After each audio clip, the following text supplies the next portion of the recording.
right, so I'm gonna call the meeting to order at 6:37. First item of business before we even get into the agenda. We do not have Shauna here with us tonight. I let you all know that ahead of time by email. So Caleb kind of tentatively offered to take minutes unless someone else really wanted to do it. Is there anyone who would really like to take minutes tonight? You weren't supposed to tell them that I tentatively offered that I know, but everyone looked like they were jumping out of their seats already. All we require for the minutes are the motions, right? Who made the motions, who seconded them, and then what the outcome was. So that's all that is actually required. So anything beyond that that you want to capture is great, but that's what's required. I'm going to try. My internet I was working is not. Is that a 1 exclamation mark? Yes. So And will you send me that document? I will send you. I am prepared to send. I think. Quite sure where the microphone is on the sucker. Just one moment here for our logistics. Did you say Mike is coming? I thought he said he was coming. Is it okay if I send it to your ANESU email? Yes, I use it. Especially now. The thing about when things come in, I always just have everything forwarded from it. I typically respond from it. The thing about your phone, when you do it, to be kind of careful of. Yeah. But I generally try to use it. You have the ANESU address forward your mail to your person? No, were you saying that, or was Alice saying that sometimes you get something on your phone and you respond and you don't select which account, I'm saying that, then it just happens. Yeah. You can automatically send from the wrong account. Well, Karen Wheeler is trying really hard to get everything to the ANESU emails. Okay. So she's gonna. Sorry, there was like a half of a moment of a pause. So we're going to stick to the agenda. Hopefully you'll receive the agenda in a moment. There we go. So our attendees, welcome. We are just getting started. Thank you so much for taking the minute. So we call the meeting to order at 6:37. We are going to review the agenda. You'll notice the agenda does not have a whole ton of detail about how we're going to do things, but we'll talk about them as we get to those items. We needed to get the minutes, or the agenda, the thing we're talking about. We need to get that out quickly because we moved our meeting up a day to try to allow more of you to be here. So thanks everyone for being flexible for that. Just for those of you who are just joining, we have Herb on Skype on the laptop here. Steve is going to be his hand to let us know when we can't see him, but he's on Skype on the laptop. Procedurally, I understand that when we take a vote, I will specifically ask Herb which way he's voting, and he'll need to state his name before he tells us what he's voting. That's like rules for that. So, okay. Herb also was having a hard time hearing us, so keeping one conversation is going to be really helpful for. It's great anyway, and even better for people who are not in the room. Is there an issue? No. No. Oh, unplug the humming. Okay, great. Yes, I was going to do that, but I'll let Ed do it so he takes responsibility for the milk issue. But we'll help him remember to plug it. Yes, I've done that before. Yeah. Okay, so another thing I want to say as we're getting started today is that at our last meeting, as our meeting progressed, we got a little bit less disciplined about waiting to be recognized for a turn to speak up. So I got some feedback from folks, so I just would encourage everyone to please remember to wait to be recognized. I know everyone has a lot they want to say, and so it's really important that everyone gets a turn to say what they would like to. So thank you for keeping that in mind as we work tonight. So our goal for the meeting tonight is to continue our work on the articles. I expect us to spend the vast majority of our time focused on the articles. I tried to put as few other items on the agenda as possible. I may even be mean and make us stay here until we get through the ones that we need to get through. I think we need to make some progress this week. So, hope no one complains. If you need to leave and the meeting is continuing to run, I understand. If that is your choice to do so, certainly, or your need to do so. But I hope that we can really dig in and get some work done. So, thank you for listening to my introduction. Is there any public comment this evening? No, thank you. Okay, excellent. Thank you for being here. I can't see you, so just, you'll have to. You can wave and I'll wave. You're just gonna be, everyone's surrogate again today. Excellent. Oh, and Caleb, I think you know this, but if you could make sure that the minutes reflect who's here, that would be great. Got it. I don't know if you know Andy Letourneau. I do. Excellent. He is a frequent visitor at our board meeting, so I can even spell his last name. that is awesome. All right, so we are going to move right into, hi Mike, welcome. We're going to move right into drafting the articles in the report for the Union District. We have a number of enclosures about this, and we're going to start on page, I know the page that doesn't have a number in the packet, page 4 in the packet. So, starting on page 4, but before we dive into that, I want to just remind the committee that at our last meeting that we did approve Articles 1, 2, 4, 11, and 12. So we do not expect to have further discussion on those at this point in time. We will, of course, approve the articles as a whole at the end, as we discussed. I just wanted to remind us that those were the ones that we did complete.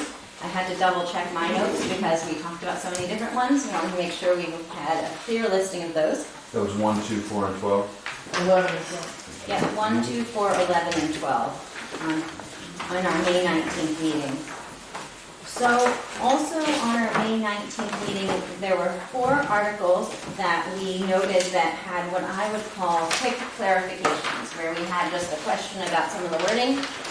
I'm hoping that we can just review those clarifications. I know Andrew has some answers that he can share with us, and Armando as well. And I would love to see us just move through those 4 articles and then hopefully have a motion to approve those as well. And then we can focus our time on the ones that need more discussion. So the first one I'd like to look at is Article 3. Article 3 is going to be found on page 6 of your packet.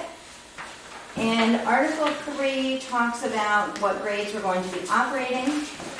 There was a question about whether using the term operate to refer to our vouchers that we use for pre-K was accurate and was allowable. And Andrew, I think you have an update on that.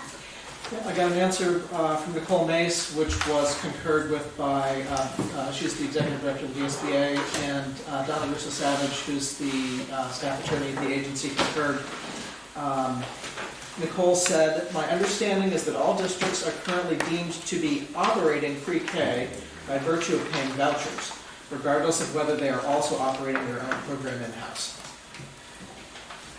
I'd like to move the approval of the language for Article 3. I second that, Elin. Great, thank you, Ed and Elin. Is there any discussion of Article 3? Okay, great. All those in favor, hold on, let me just do an official count of how many people we have. We have 12 counting her. Yep. 12 counting her, thank you. Which means that we need 8 for a 2/3 majority. All those in favor of approving Article 3, please raise your hands. And I will ask Herb how he's voting after. It looks like in the room we have 1, 2, 3, 4, 5, 6, 7. Nancy, is your hand up? 8? Okay. Sorry, I have my hand up. Your hand's up too. My hand's 9. up. I'm trying to catch up. 9. 9 in favor. I guess, Herb, I'll ask you now if you are in favor of the motion or against. I'm sorry, I couldn't hear Andrew's explanation, so I'll have to abstain. Okay. It's all right, it's okay. I was trying to. Okay, great. So we had then 9 in favor. Any against? Okay, so we've got 1 against, and then Herb and myself, that would be 2 abstaining, which adds up to 12. So you did well. Herb, I feel bad that you didn't hear the explanation. The answer is that basically, in short, that all, I'm not going to say it as well as you did, all schools that are currently running the pre-K with the vouchers are deemed to be operating pre-K. So there's no concern about the way that we are currently running our pre-K. Okay, thanks. Real quick, who seconded that? Elin. Okay, and I have your motion as Ed McGuire moved to accept Article 3 as drafted. Is that accurate? Do I need to add anything to that? No. No. Thank you. Excellent, thank you, and thank you, Caleb. Okay, so the next article that we had clarification on was Article 6. And I have a note that on Article 6, which is the article about special funds and debt, we had a question about basically the fact that because we were going to have these budgets that were going to be coming together, was that going to create any issues for any particular school applying for a grant that was specific to their school? And Armando, I know you sent me an email today. Do you want to provide an update on that? Yes, unless and this is a question, and I'll try to speak up so Herb can hear me. The question was about grants written by individual schools. Will that money go to that school? And the answer is yes, unless the board writes a policy that says that all grants have to come to the district. So the answer is yes, a school can write, and it happens on a regular basis. If the new board decides that's not how they want to operate, they can change that.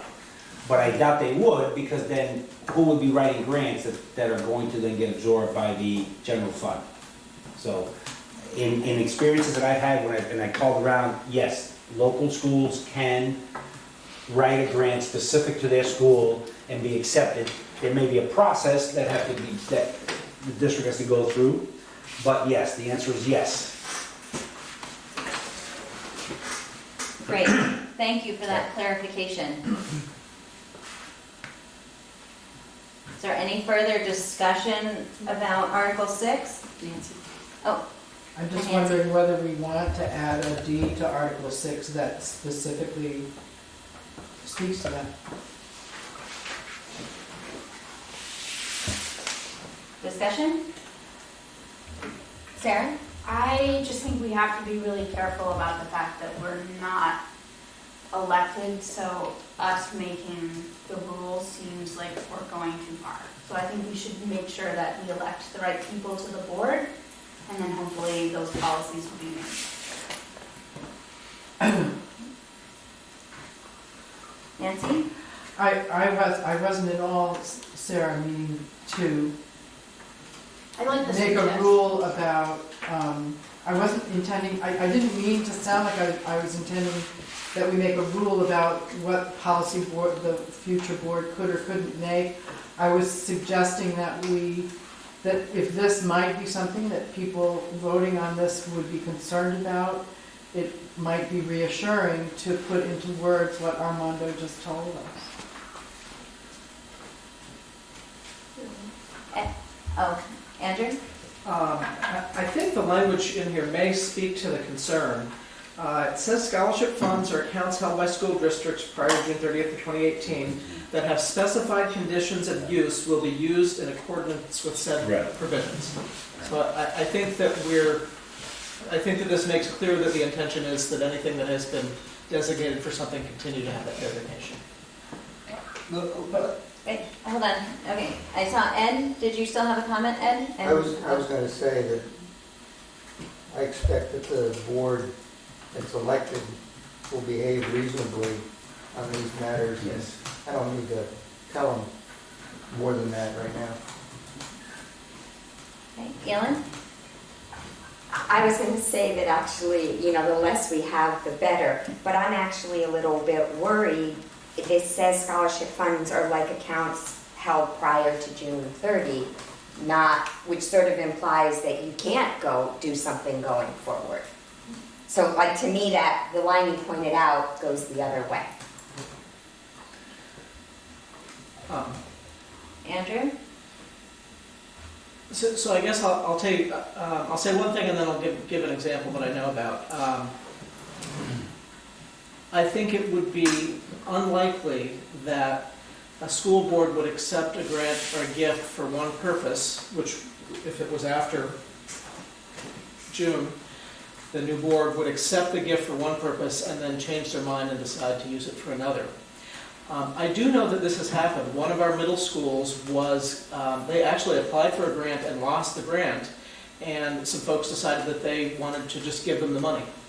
I wish I had that kind of money to give to schools, but the district did not take ownership of that money. The money was given to that school for a specific purpose, and that the administration in that school was figuring out how to spend it for the benefit of those students, which was the intention of the donor. So I don't think this is a huge concern, and Armando might have. And just to follow up on that, that would still be managed by the school funds, but it's still, it would still go through the business office, but it would be designated for, and I'm gonna use Moncton as an example. Betsy's written a couple of grants that are specific to Moncton, that I can't imagine would not be accepted as a Moncton-specific grant, let's say. Any further discussion on Article 6?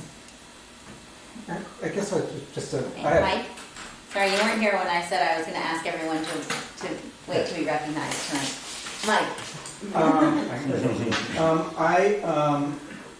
I've got no problem with the language and think it's fine. I just do need to comment though, apropos of the exchange about between Sarah and Nancy. I do think I think we're impaneled to make recommendations to the voters on what to vote on what to vote on. And I think it's pretty important that we, not specific to this one, I'll be very quick, that we consider how what we put before the voters will be taken. And not just say, for me, not just say, I trust a future board to do everything right. I think it's much more complicated than that. Great. Allison? Can I make a motion? Is it time to make a motion? I think a motion can be made at any time that someone chooses to do so. I make a motion that we accept Article 6, Special Funds and Debt as written. Is that how we want it? Is that essentially what we're talking about? I don't think we had any changes. I did not hear you. There weren't any changes. I will second. Great. Steve. Seconded by Steve. Is there any further discussion? Okay, hearing none? Oh, Sorry. Nancy? Never mind. It's okay. No. Well, I guess I was going to suggest that we could at least change the heading so it reads special funds, grants, and debt.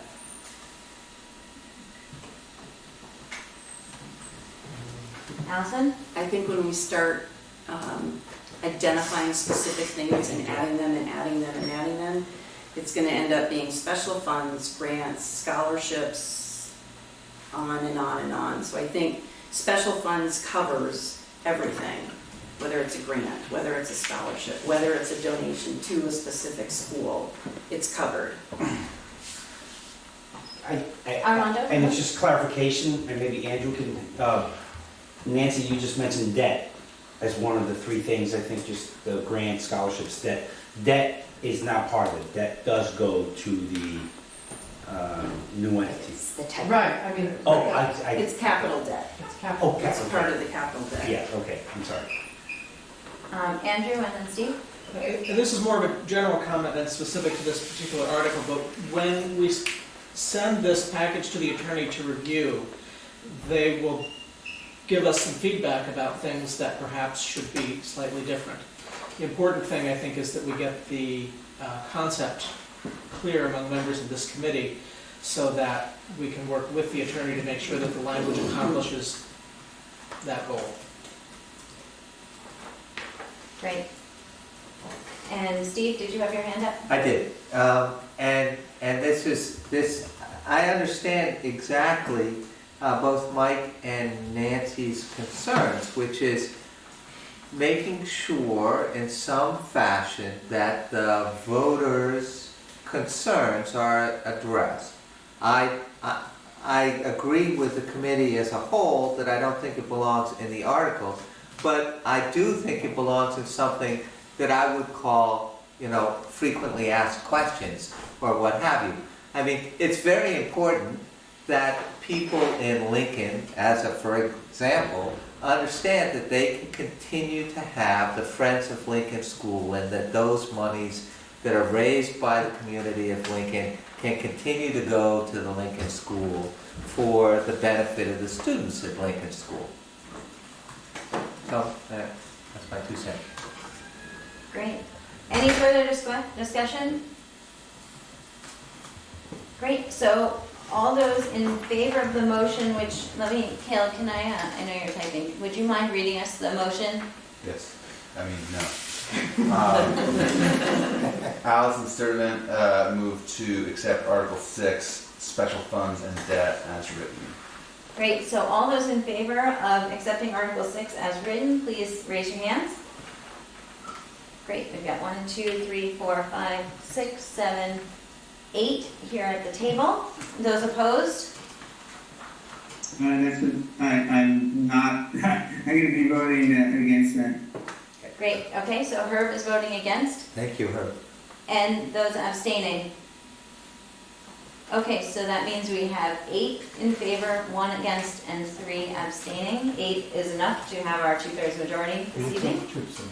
Well, the chair doesn't generally vote unless there's a tie, so I abstain from everything unless I need to vote. I know it's confusing. Okay, excellent. So that is Article 6. So next we're going to move to Article 9. And Article 9, which starts on page 9, very convenient, was around the board of directors' terms and elections. And I guess I'm thinking, we had a question about the wording. I'm not sure that we can actually approve this one yet because we haven't determined how many board members we have.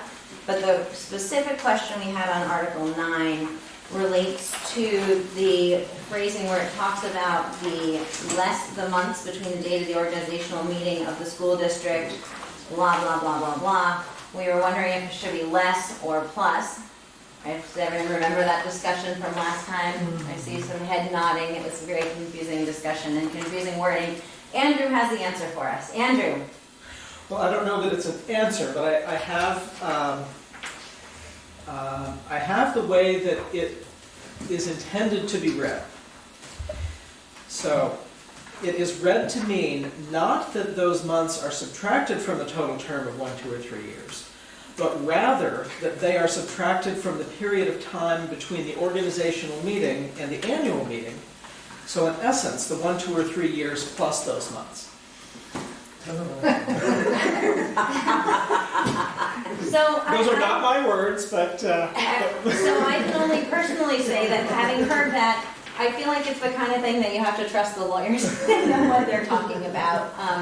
That's my sense. It sounds confusing, but it sounds like that's probably the way it's meant to be. So now, Andrew, other discussion. So I'm gonna clarify that 'cause it was a little. So you're saying it's intended to be read that those months are not subtracted from the term lengths, but are subtracted from the time between the vote and the annual meeting. Between the organizational meeting and the annual meeting. Between the organizational meeting, Yes. and the annual meeting. Right, okay. Which has the impact of adding them to the end. Okay, yep, Sarah. Can I just ask a clarifying question? If you get elected, let's say, this November, the organizational meeting, so ACSU is right now, like in early June. So our organizational meeting, let's say it's the same time, early June. If you have a 1-year thing, does that mean it starts the following March? Like after town meeting? Like when does your actual term start, and would that mean that you would be done before July 1, 2018 even happened? The 1 year people would be, sure. So Andrew, can you clarify that? It just seems weird to run for something that doesn't exist. In this case, you actually are going to be on the board for longer than the term by some period of months. So there's some other language further on towards the end of that section that talks about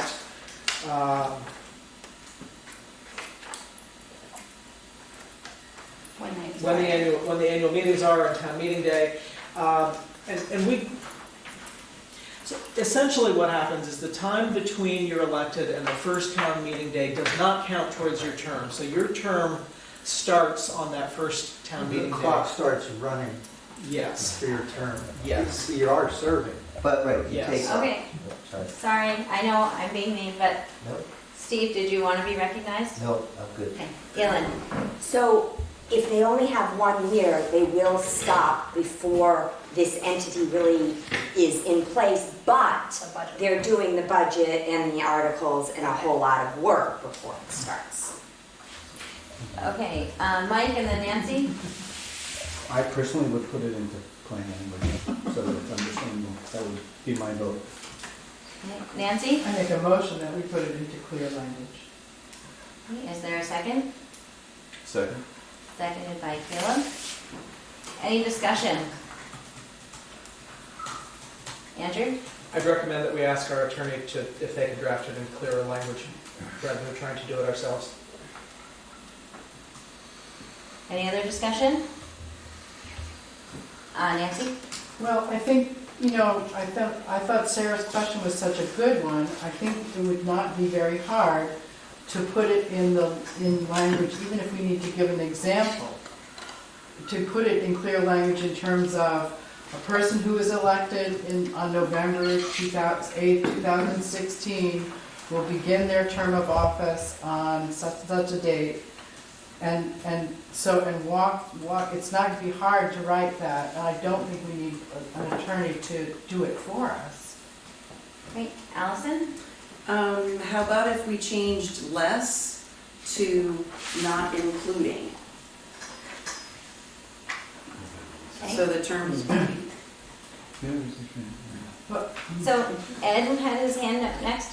I'm mindful that there's a motion here, but I'm inclined to think, I don't want to get into writing language here tonight like this. That, either a lawyer does it or some small group of us does it away from here and brings it back. Great. Mike? Just a recognition that both can be true, that language can be suggested and lawyers can review everything anyway. Great. Steve? And actually, my suggestion would be as simple as a table that says the 1-year term will expire on, Yes. and the 2-year term will expire on, and the 3-year term will expire on. And so, and by the way, I believe they'll all expire on town meeting days, right? Well, first one expires on town meeting day, I believe 2018, the 2-year of 2019, and the 3-year on 2020. And that just makes it very simple. Great. Great. So I think that at this moment, we have a motion on the table. Caleb, I know you're working hard. I wonder if you would, when you have a moment, be willing to read back the motion for Yes. me? The motion was, Nancy Cornell moves that we put it into clearer language. I had added it being the language at the end of the final paragraph of Article 9 describing terms of office. Indeed. And, right, seconded by me. Great. Is that okay? That's great. So what I'd like to do at this point is to call a vote on this. So we are voting on whether we believe that Article 9 should be reworded into clearer language. I personally believe we can address the question of how we are going to do that. That motion doesn't imply how that is going to get accomplished. It is saying that we believe it should be clearer. Is that true? Made clear by us, by some means. Oh, is Herb, Herb, are you trying to get recognized? Oh, Herb, sorry. I think we get the intent, we can have the attorney draft the language to be clear. Okay, so Herb's comment is we can have. Thank you, Herb, sorry. What was his comment? I'm sorry. Yes, I'm sorry. Herb says that he thinks we get the intent and that we can have the attorney draft the language to be clear. Okay, so all those in favor of the motion to reword Article 9 to be more clear, right? Yes, Nancy? to make it in a more clear language, and it being the language at the end of the final paragraph of Article 9 describing terms of office. Okay, all those in favor, please raise your hands. Okay, so we have 1, 2, 3, 4, 5, 6, 7, 8, 9, 10. Herb, are you voting in favor of the motion? Yes, I am. Great, so Herb Olson is also voting in favor, so that is, I guess that would be a unanimous vote. Excellent. So the question then is how we would like to proceed with that. My feeling is that I would not like to dig into that wording right at this moment. My hope was to spend most of this meeting talking about the really tough stuff we have to figure out. So, discussion, I see Allison has her hand up. I'd like to move that we accept Article 9 as written with the understanding that we are going to make the portion at the end of the article, terms of office for directors, more clear. And the table. And the table. Second, I'm just Okay, confused. discussion, Mike? I'm just confused by the motion. I think the motion is that we accept it as written after we change it. And I don't know that such a formal,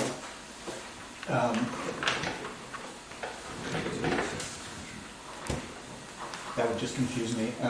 But I also will say that I very much like Steve's suggestion of putting a table in there, and that while I have the floor, I trust that ideas can be put on the table and then you can look at them and make sure that.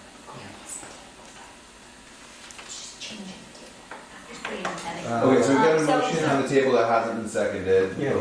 Has it? Oh, I missed that. Great. Who Ed seconded? seconded the. Thank you, Ed. We're keeping it busy. Yeah. Is there any further discussion of the motion? Caleb? I do think it's weird to accept it as written with language to remain to be written. I want to figure out a way to make that work, but that doesn't work to my ear. Okay, Andrew? Can I just ask a procedural question, because I'm not quite used to the way you folks do things here. I think that the intent of this group, if I'm not misreading the group, I think the intent is to try and say that you're comfortable with what the article says, and pretty much all of the words except for the last sentence, and that you'd like some clarity. And so I don't want to spend too much meeting time with motions and, I mean, it seems as though there's a wide consensus on this issue, and I'm not sure why we're worrying about how we word motions, much less how we word the article at this point. Great, any other discussion? So at this point, there's two, Nancy? I'm going to vote against the motion because I'm concerned about adopting language that isn't settled. And so, but I'm perfectly comfortable if there's one of us who's willing to go away and come back with language that would be clear that we could adopt at our next meeting.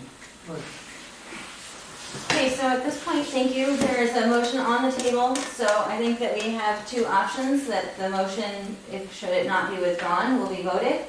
So I withdraw my motion. Thank you, Allison. Would anyone like to volunteer to reword Article 9, keeping in mind that the lawyers will be, and I'm talking about doing this outside of the forum this meeting. I think I see, I'll be happy. so Steve has offered, I see Andrew has his hand up, he doesn't like this. Yes, go ahead, Andrew. I was going to offer to pull some language from some other articles that is phrased differently. Great, so could I assign then that Andrew and Steve will collaborate on simplifying the wording of Article 9, and we will revisit that at a future meeting, so Andrew and Steve. Okay, It starts there. Thank you, Andrew. Is that what you mean? Thank you, Dan. I appreciate it. and by a future meeting, I mean next week, so.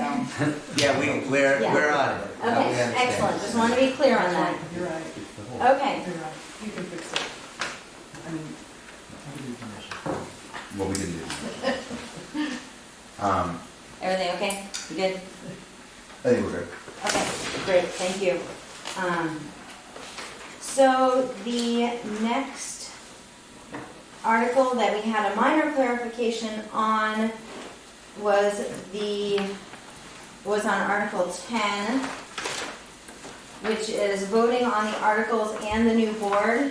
So this one, as I remember the discussion, the article itself is titled Vote on Articles and New Board, but the language in the article itself only says that we're voting on the articles. It doesn't say that we're voting on the members of the board. And so the question was whether that article needed to also say that we were going to vote on the members of the board. Nancy? I just want to say, I had an email exchange with Jen and with Andrew this afternoon that relates to this article. And my question was, are the voters voting on a merger, or are they voting on a merger including the articles? And that seemed like an important question, because it sort of led me to the question of, can a new board amend the articles?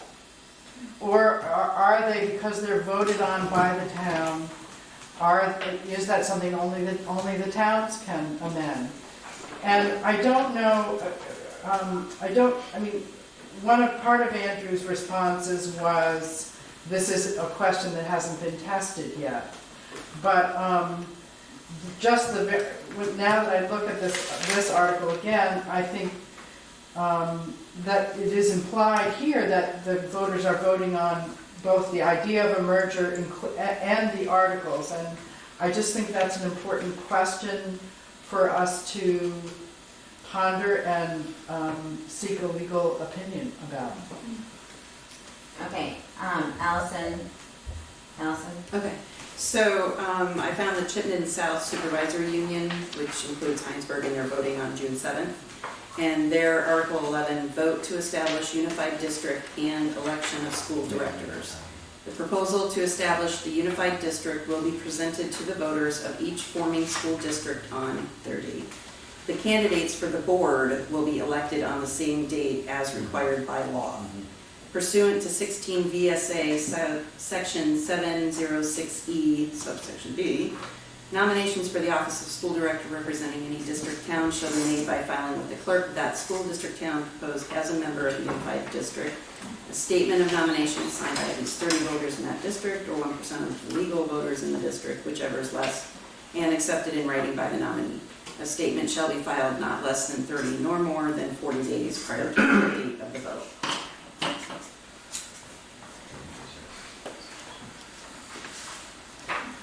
I think Andrew had his hand, and then Nancy.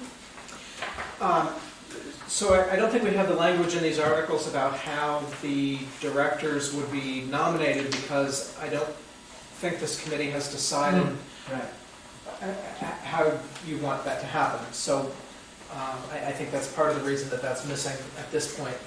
And I want to respond to the question that I think that Nancy was asking. This is one that I've heard before.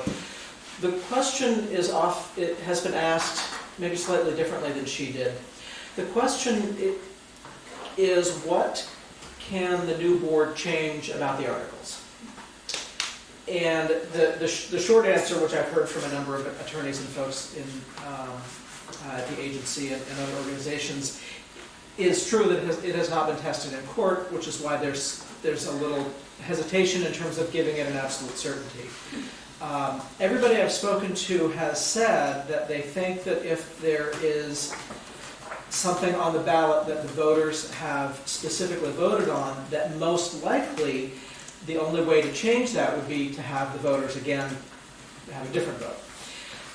In terms of the articles that are included in this report but that are not on the ballot, the question comes up, can this new board change those? The short answer is yes,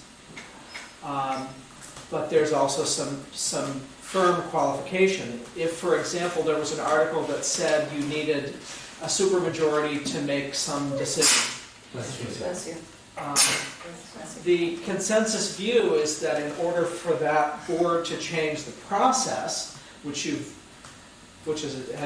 been outlined in the articles, they could change that process, but with a supermajority to change the process. So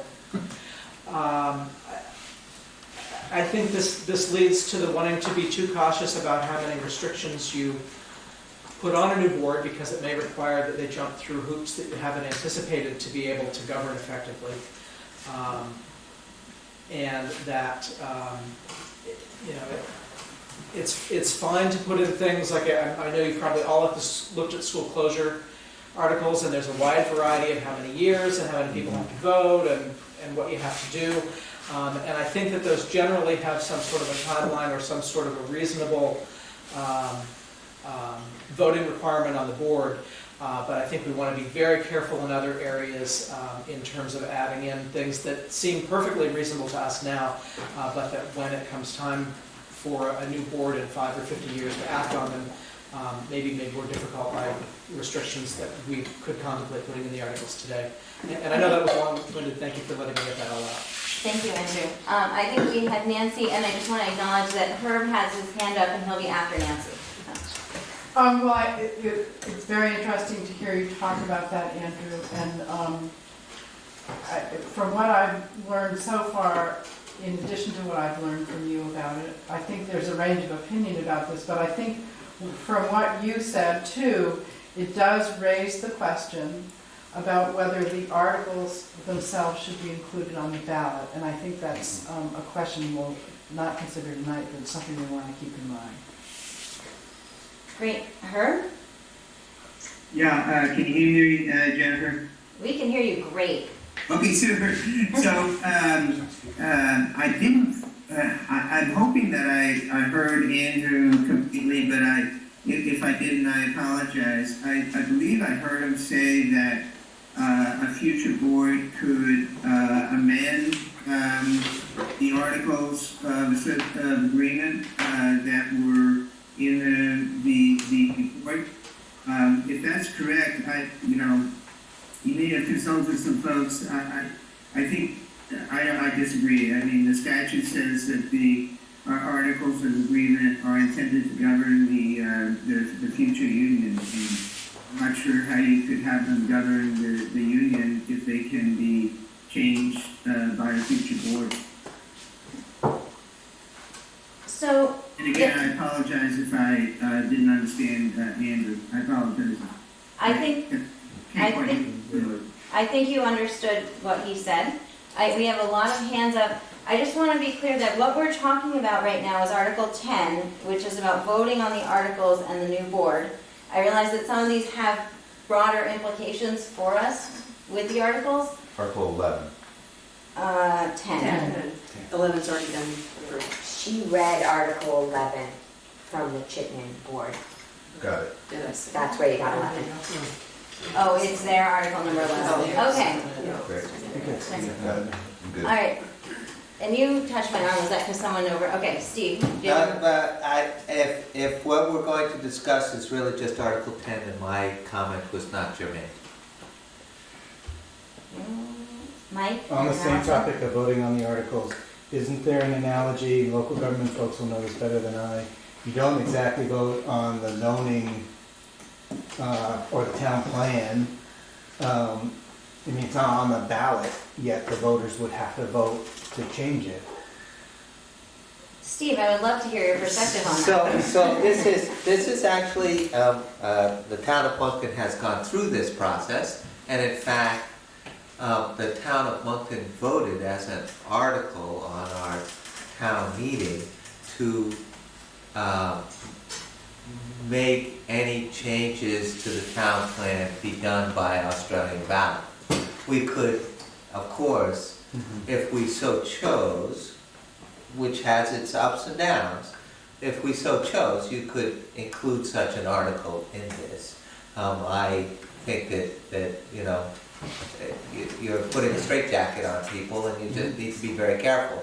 It would force you, I think, to be a little more generic in your articles if what you say is you can only change these articles with a vote by Australian ballot, let's just say.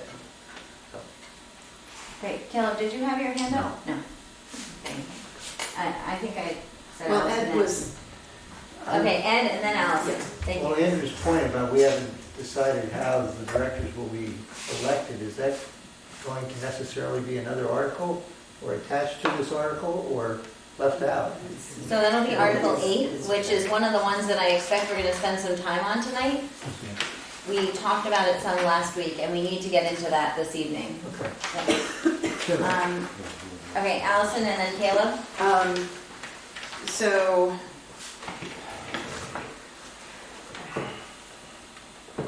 I make a motion that we accept Article 10, vote on articles and new board to state what it currently says in our agenda, and add the candidates for the board will be elected on the same date as required by law.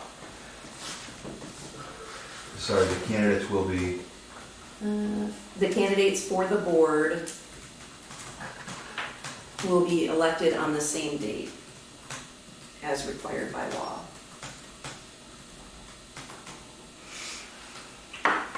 Is there a second for the motion? I will second that motion. Thank you, Steve. Discussion. Oh, Nancy. Allison, just a question, were you intending that that would be with that addition, that would be the beginning language of this article, and then the sorts of things that were included in the piece you read, we would include in this article later, once we know the answers to our questions about how how that board is gonna be configured, whether they'll be at-large members and all those decisions? Or did you mean that? That, I'm not including, sorry, Allison? I'm not including that language in this. I'm just saying the articles to create a unified union district will be on general, the way it's written, the vote will be by Australian ballot, and then the candidates for the board will be elected on the same date as required by law, and that's it, nothing else. And then if we decide to discuss that elsewhere or insert it elsewhere, that would be the time to discuss it. But you wouldn't insert it. I'm not putting it in there, no. With that motion, you're not putting it in. Correct. Excellent. And then, Ellen? It seems a little strange to ask the voters to vote on something that we will already have done. Right? These articles, we're putting these articles forward for people, so it doesn't seem like how we're going to choose or let people nominate. We have to decide it, and we have to write it down somewhere, but I don't see why it needs to be in these articles that we're asking the public to vote on when we will already have done it. And But I maybe might be can I missing clarify, because at the time that they're voting on these articles, there will already be candidates who are being voted on, Right. right? So, We will already put a process in place and used it, what I assume a process like what Allison read, but it will already have happened by the time a vote takes place. it's an interesting point. Okay. Mike? I'm less concerned about the election of the members, because I think that's fairly clear. I read the articles to create a unified union school district shall be submitted to the voters of each of the school districts to mean that we're putting the articles in front of the district. And I think that's pretty plain language. And I think that's good. Nancy? I'm just going to suggest that we go, I'm perfectly happy with the language addition that is in the motion, but I think that in the interest of people really understanding these articles and being able to follow them easily, that when we make decisions about the composition of the new board, we may want to add language that talks about how people get on the ballot, so that people will know, because they're going to see these articles long before November 8th.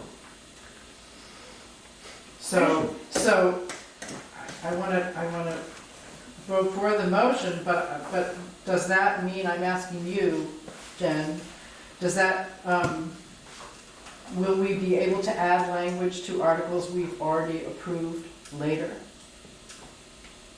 So I would say that the intention of approving the articles is to say that we're That we're pretty done? close to done Okay. discussing those. However, it seems to me that as we're discussing what the board composition comes up, looks like, and we feel really strongly that somewhere in the articles it needs to explain how they're, and this is the place it goes, then this is the place it goes. So, is that a clear enough answer Well, of how I would see it? So, I think that we don't need to wait on approving this article until we answer all the other questions that might come up somewhere else, because that could happen. In discussing another article, we realize something. Andrew, and then I'm gonna call a vote. Just quickly, that I think the language is good enough, and when we do a final review as a whole package, we'll make sure that all of the things that are in there need to be there, and the attorney will check that, and the AOE will check that. There's a lot of checks and balances to make sure that we get all of those things in there. And once we know how they're going to be elected, then we'll insert that language. This committee will have the chance to look over the articles repeatedly. I think at some point, and we're getting close to it, there will be a draft that we might call the first draft or second draft or whatever we want to call it. And that will likely have some changes as recommended by others. Is there a second on that motion? Yeah, There was a second. second, Steve Great, seconded. thank you. Kate, we haven't heard much from you. Did you want to say something before we have the vote? Processing all the language. So am I just oversimplifying, or is this basically emphasizing that the date will be, and instead of the articles are? I mean, we're voting on that the date will be and not the writing of all the articles is. Or is that not clear? I personally would agree. It seems that this article, the purpose of this article is to state the date, and it is also stating that it's going to be by Australian ballot and not commingled. I mean, if I was missing something. Sorry. No problem. Okay, so I would like to have a vote on the motion. The motion was to, let's see if I get this close enough, was to approve Article 10 as written, adding a new sentence at the end about voting for the board members on the same date as required by law. All those in favor of the motion, please raise your hands. 1, 2, 3, 4, 5, 6, 7. 4, 5, 6, 7. Okay, 7. Yep, and Herb? Herb?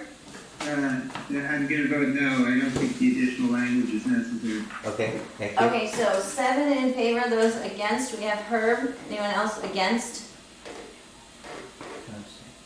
Okay, any abstentions? So there's 3 abstentions. So at the moment, we have 7 for, 1 against, 3 abstentions, so that means we're at a tie, which means I will need to vote, so I'm going to vote in favor. So the motion passes, so that will be 8 to 1 to 3.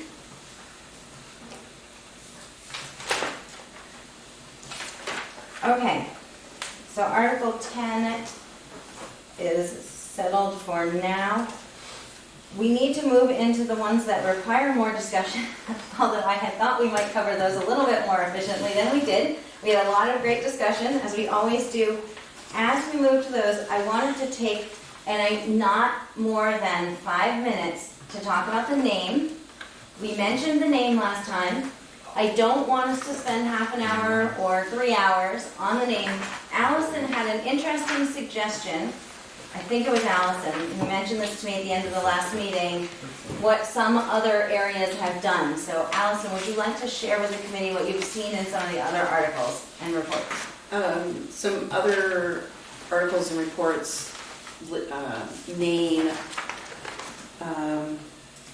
the creation of a unified school district to be named at a future date, and in hereafter referred to as the new unified union school district.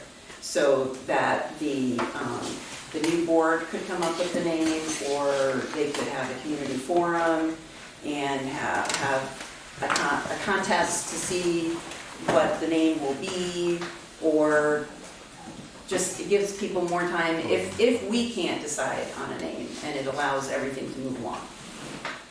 Great. Ed? It's a very appealing suggestion. I think let an elected board and their relationships with the community decide. Steve? And I hadn't said it yet, but I'll just throw out the 5-town unified school district as a possibility. Great. And can you check if Herb was? And Herb's good. He's good. Okay, Mike? I also like the suggestion, though, I'll recognize that there's a risk of it being called Voting McBoatface. Nobody knows the reference to that. No, I do, no? yes, exactly. Okay. Well, and I just personally will add, what I liked about it is I could see this being a really great community building activity for this new entity, rather than the 15 of us, or however many of us happen to be here, spending a lot of time trying to pick what everyone would like the name to be. So I thought that was one advantage personally. Nancy? I'd like to make a motion that we call it the Addison Northeast Unified Union and be done with it. Okay, is there a second? Be done with it. Addison Northeast Unified Union. Yes. Is there a second for the motion? Second. Seconded by Caleb. Great. Any further discussion? Allison?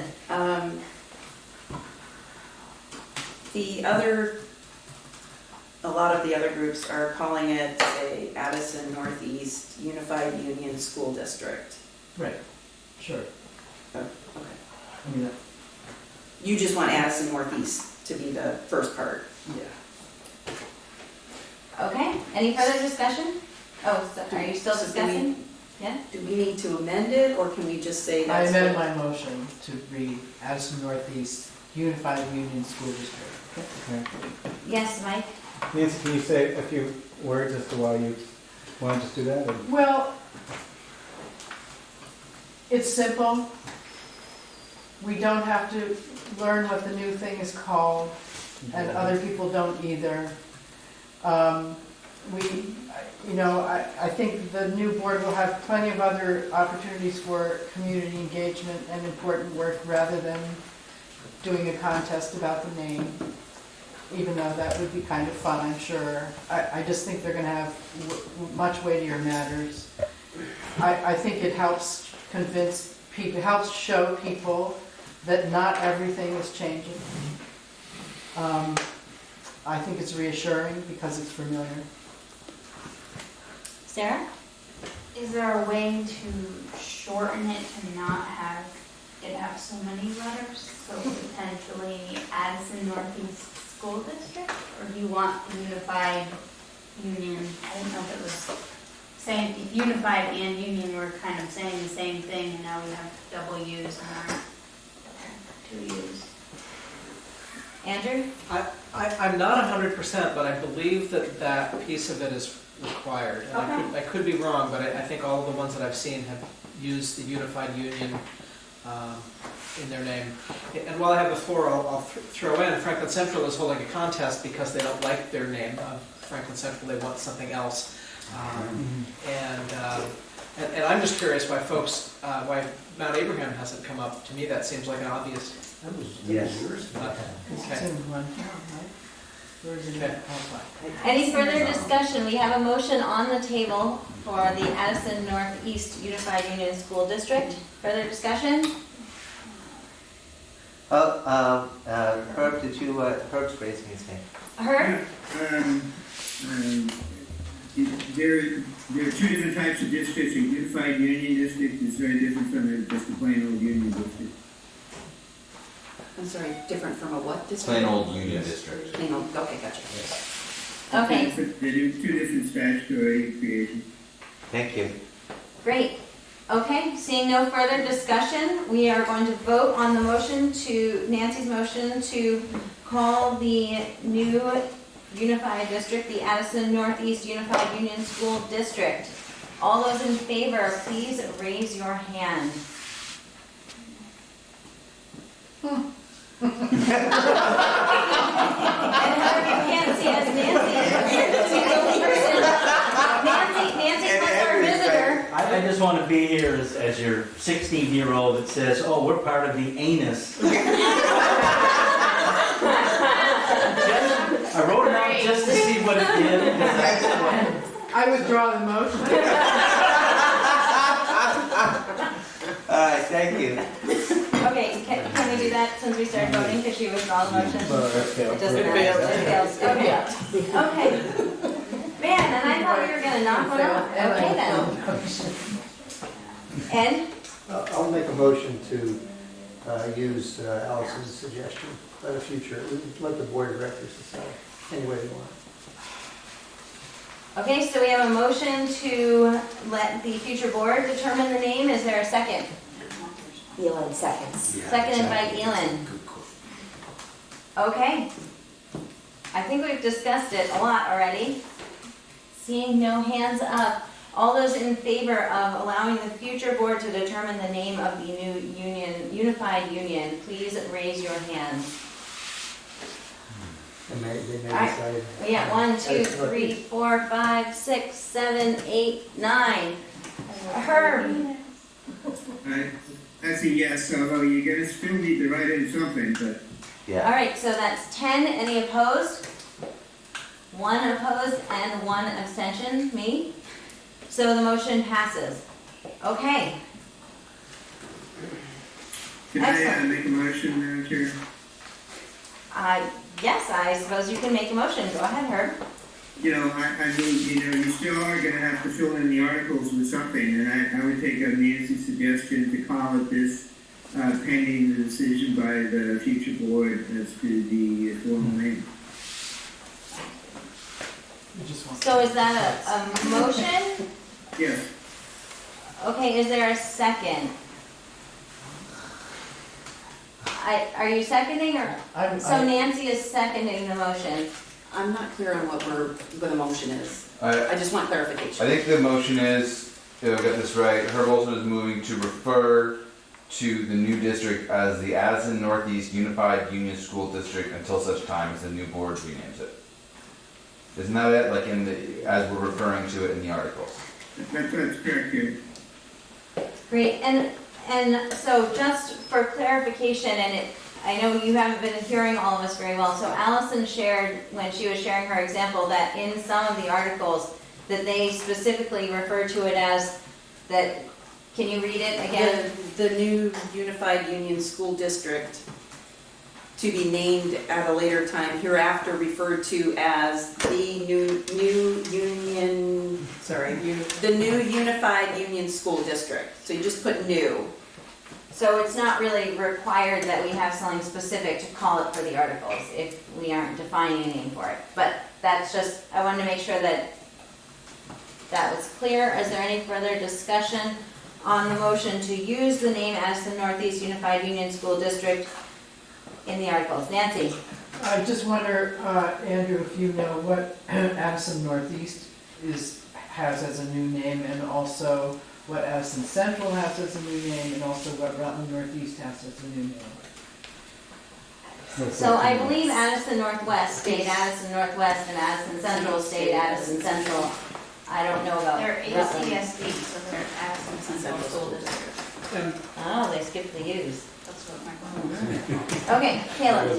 I actually think this is an important motion as I start to think about it more, because I do like the fact that we're going to let the new board choose, but there is such a long time until, well, not that long time, but some period of time, that I think we have to refer to it as something as we're advertising the vote. And I'm just afraid that if we advertise it as just the new board to be named later, it will seem too weird. And if we advertise it as like a kind of familiar name, I think it won't solidify that name too much, because it's just sort of obviously a borrowed name from our existing district. But if we really don't have anything to refer to it as leading up to the vote, that just seems difficult. If it's, so that's why I think this was a good in-between. Okay, Nancy, Andrew, 30 seconds each, and then we're voting on this.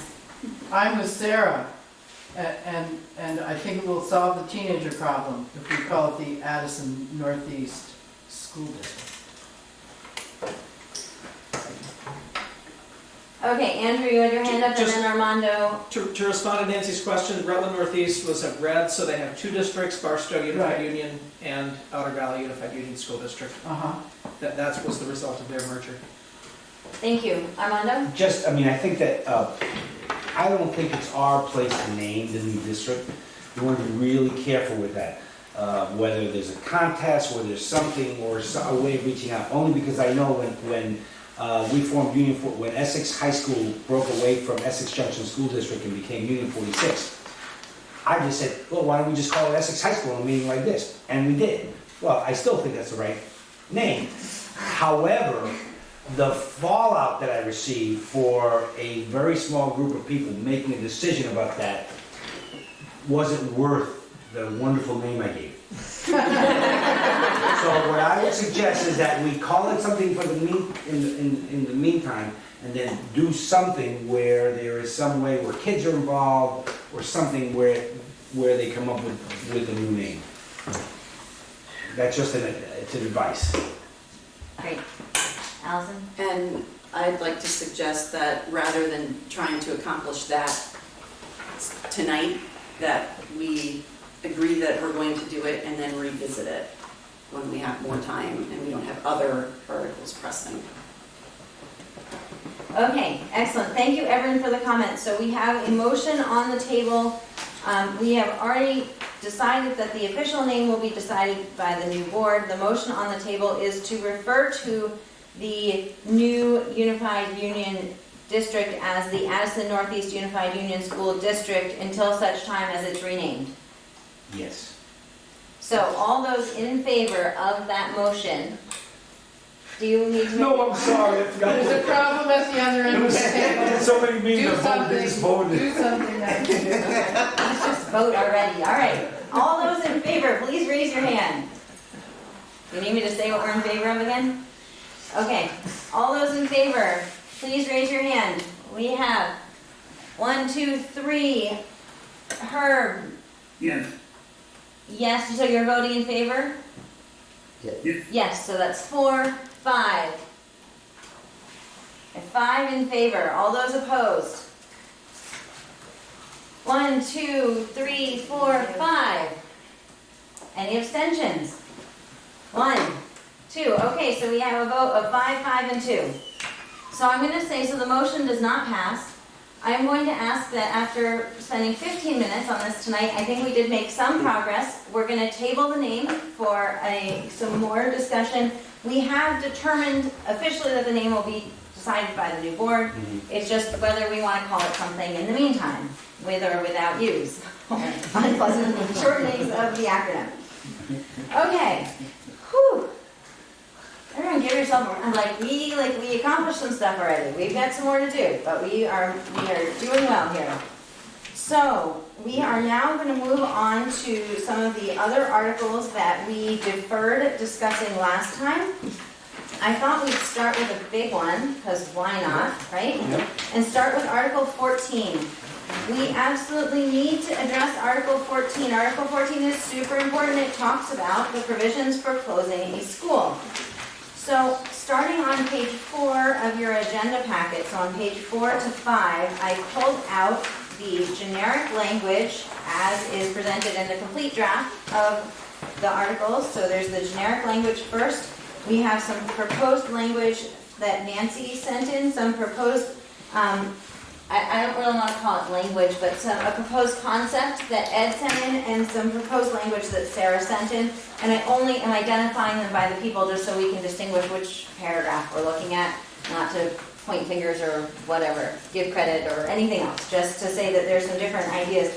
So as we talk about this, I would encourage the board or the committee to think about what we care about in concept more than the exact words that we want to use to say this. So in some of the examples, you'll see that the sort of the key points are, how long does the new board have to wait before they can consider closing a school?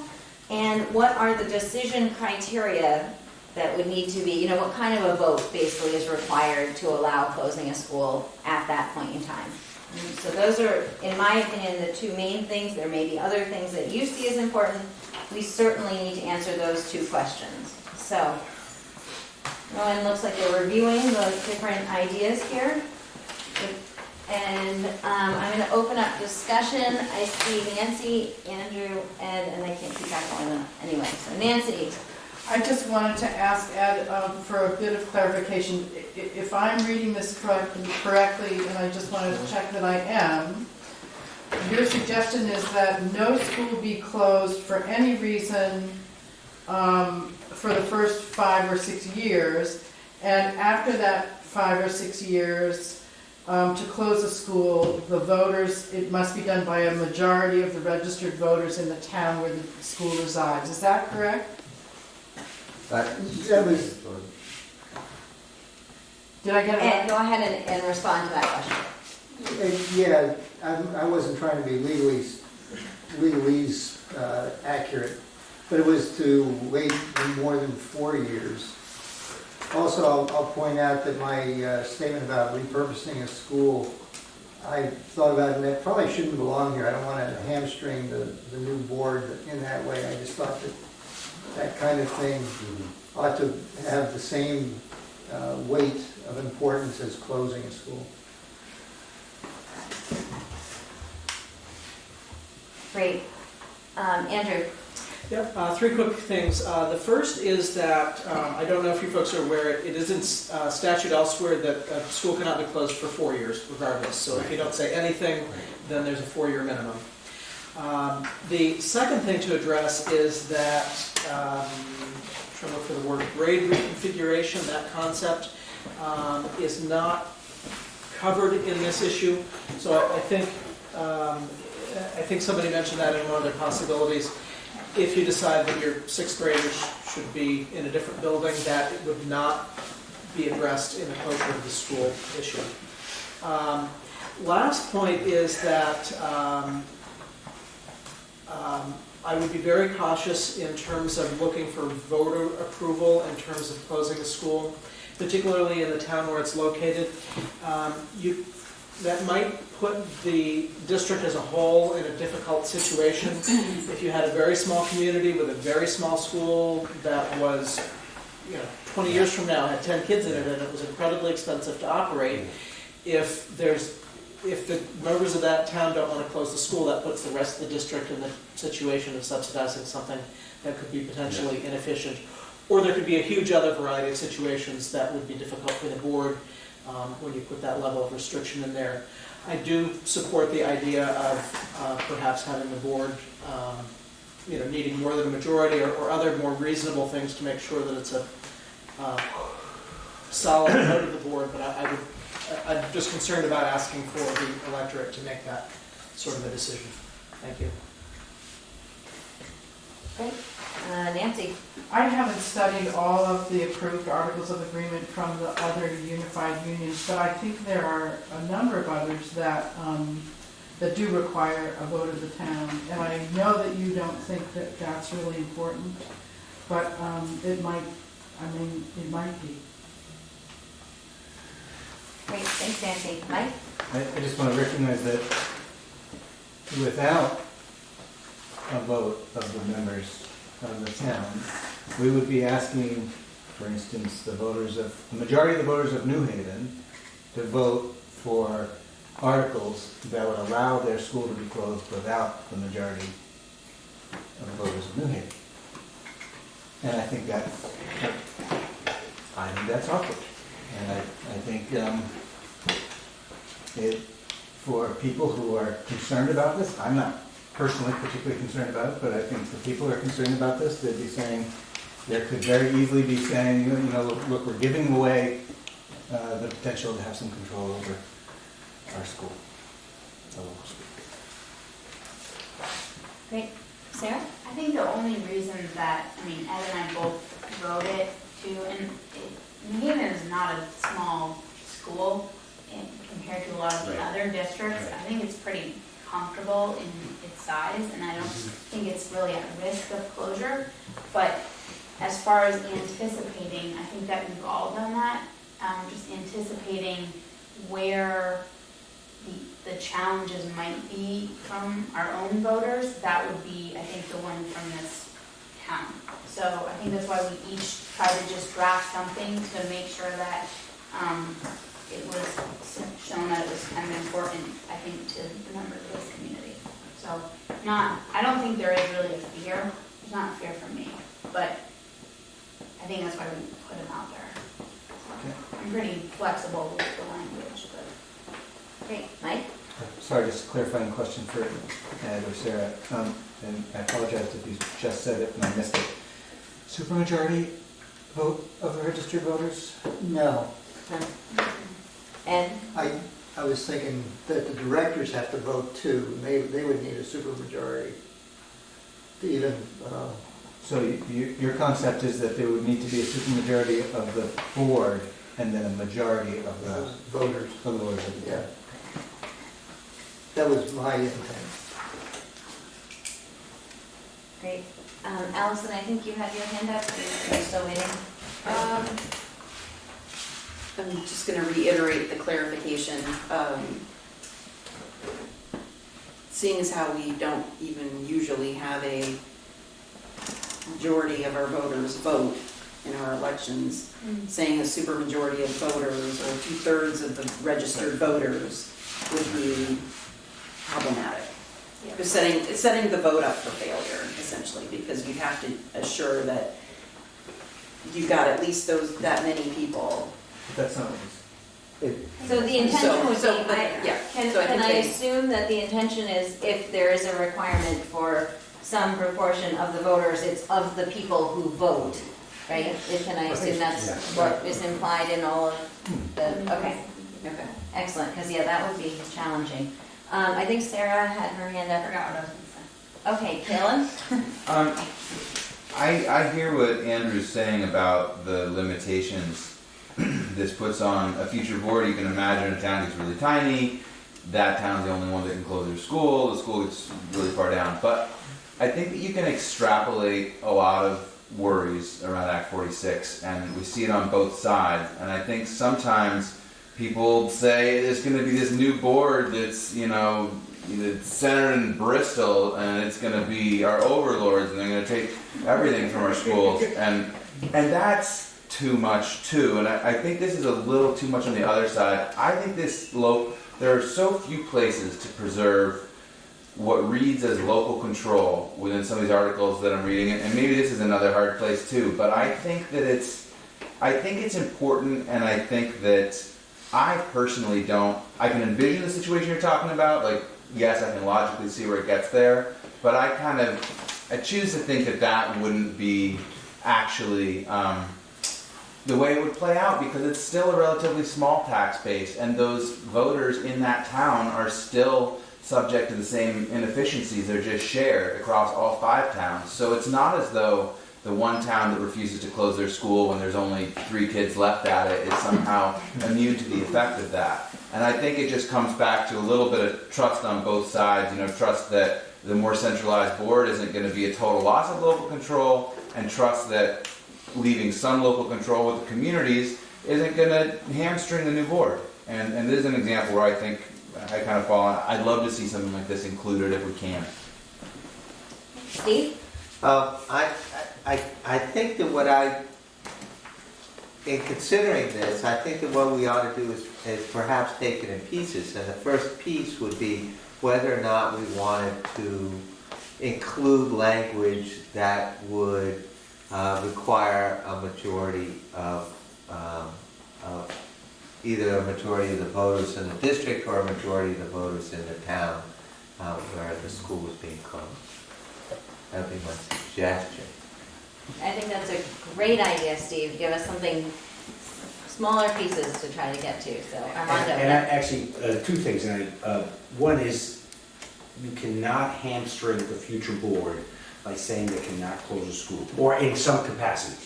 Because if you look at our demographic statewide, the demographic is still, I think we're losing 1 or 2% of students a year. So I don't think we can do that. I like the idea of maybe looking at this one in chunks, and maybe to start with, instead of, the law says minimum of 4 years before you can close a school. Doesn't mean that our articles can't say 6 years, let's say. I'm using 6 as an example. That would be, nothing happens for the first 6 years. After that, then whether majority of the community members voting would probably be the next piece. The board voting, I think, goes back to what Kayla was saying. People might say, well, what do these folks from Lincoln and Starksboro and Moncton know about the issues here in New Haven? So I think that it almost has to be, and Andrew, maybe, isn't that what they did in Chittenden East when they were able, didn't they allow the community to vote to close their own school in the Articles of Agreement, no? I don't think we have any After a certain restrictions. number of years? I don't think we have any restrictions. There's no restrictions, okay. So the Chittenden, whatever that is, Mount Mansfield Union School District, has the authority to close a school after 4 years. That's With fine. no input from the community. Well, Ellen? So I think the thing that I feel strongest about is keeping it to 4 years, because we just have no idea what will happen if a roof goes in, or, there might be something that a town would want to make that decision for. So I don't think that I would want to make it 6 or 8 or 10, but I think I do want to make it something that the town votes on. Other discussion? Ed? I'll just make one last comment. When I talk to residents in New Haven about this is the only thing that comes up that they mention, is don't close the school. So I've heard it a number of times. You're gonna close schools, that's what you're all about, right? And so that's where I'm coming from. And we could talk later about the person who came to the board meeting, head of the historical society, who actually anticipated.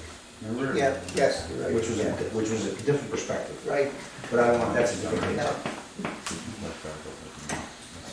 Okay, so we've heard from Elin that she recommends that we stay with a length of 4 years, that we would not consider closing any schools. Does anyone have any other thoughts they'd like to consider for the length?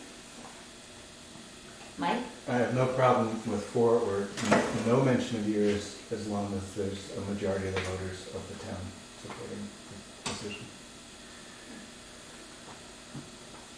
Could you repeat that, Mike? I can hear you. I'm not worried about the number of years, whether it says 4 or 6 or 8 or whatever, or it doesn't say anything which would default to 4. As long as there is a majority vote of the voters of the town in which the school is in. Clarify that. Voters of the town or voters who voted? Voters. People who vote. People who voted. Yes. Voted, yeah. Majority of those who voted. Yes, But just to be clear, Yes. measure it based Yeah, on. not Didn't- in the town in question. Okay, Elin? Can I make a motion that we include the term 4 years, for clarity's sake, since that is the law, that we include the term of 4 years in the article? You certainly can make a motion about that. Second. Excellent. Seconded by Steve. Okay. What's the motion? The motion is to include a term of 4 years, At least. no, of 4 years. Right.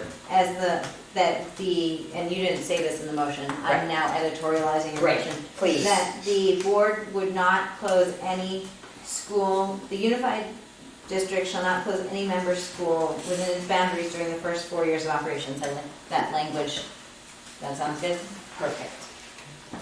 The rest of it to be, continue to be worked out, right? So we have a motion by Elin, seconded by Steve. Any further discussion before I call a vote on just this one part? Is there a second? That's second. Thank you, sorry. That's better. Are you okay, Herb? I have a question when I'm. Go ahead, Herb. I said you have a question though on the motion. Go ahead. Yeah, I mean, I understand, I think what you're saying, but I guess it seems that the motion tends to imply that after 4 years, the board can close the school, I guess, on its own, No, we're not talking about that yet. Yeah, well, except that why would you say they can't close it within 4 years if something else applies after it? Because I was trying to break down the article into smaller parts. Okay. So I think the intention is not to approve the article at this point, just to agree that we are in favor of the 4 years, and then we will next talk about what the conditions would be or what the requirements would be to close a school after, at some point after that 4 years. Nancy? I just want to clarify, I could be in favor of the 4 years, but if the rest of the article doesn't include a majority of people voting in the town where the school resides, I wouldn't be in favor of the 4 years. So I would say that this does not imply that you have to vote in favor of the article at Okay. such time that someone moves to have the whole Okay. article approved. Okay, thanks. Okay? Okay, so all those in favor of including a minimum of 4 years to not close any schools, please raise your hand. Okay, that looks like everyone in the room. Herb, which way are you I'm voting? gonna vote no on that one. No, Okay, so that's going to then be 10 in favor, 1 against. You were in favor, right? Yeah. 10 in favor, 1 against, and me abstaining, so 10, 1, and 1. So that motion does pass. Yes. Okay, Steve. I would like to make a motion that actually I rather like Sarah's language, since we've agreed to the 4 years. In the first paragraph of her proposed language, the unified district shall not close any member school within its boundaries during the first 4 years of operations unless the electorate of the town in which the school is located consents in a majority vote by Australian ballot. We can't anyway, I'm Sarah. sorry. but we just learned we can't do that anyway, the 4-year thing. Andrew. We can't close it. Oh, I understand. I'm sorry. I agree. I oversimplified, that language is accurate. Please, part of Harwood. What is that? You can close a school within 4 years with voter approval. Right. But the new board itself could not close a school within Without. 4 years without voter approval. I wish to strike my motion and delete the piece and just leave the time period out. So the unified district shall not close any member school within its boundaries of operation unless the electorate of the town in which the school is located consents in a majority vote by Australian ballot. Second. Okay, seconded by Ed. So hold on, so you guys did something different than I was imagining, which is fine, which is great. I just want to make sure that I'm on the same page with you, because I had just crossed that whole sentence out. That's fine. Okay, so we have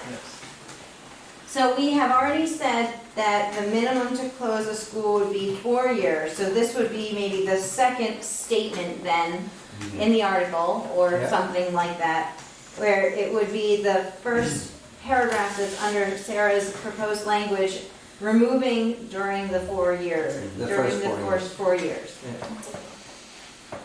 of operation. So it would say, the unified district shall not close any member school within its boundaries unless the electorate of the town in which the school is located consents in a majority vote by Australian ballot.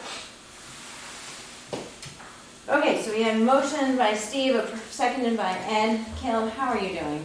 Great. You are like, Yeah. He's a rock. you're gonna He's a have rock. to tell us what we can bring you to the next meeting, to thank you for doing this.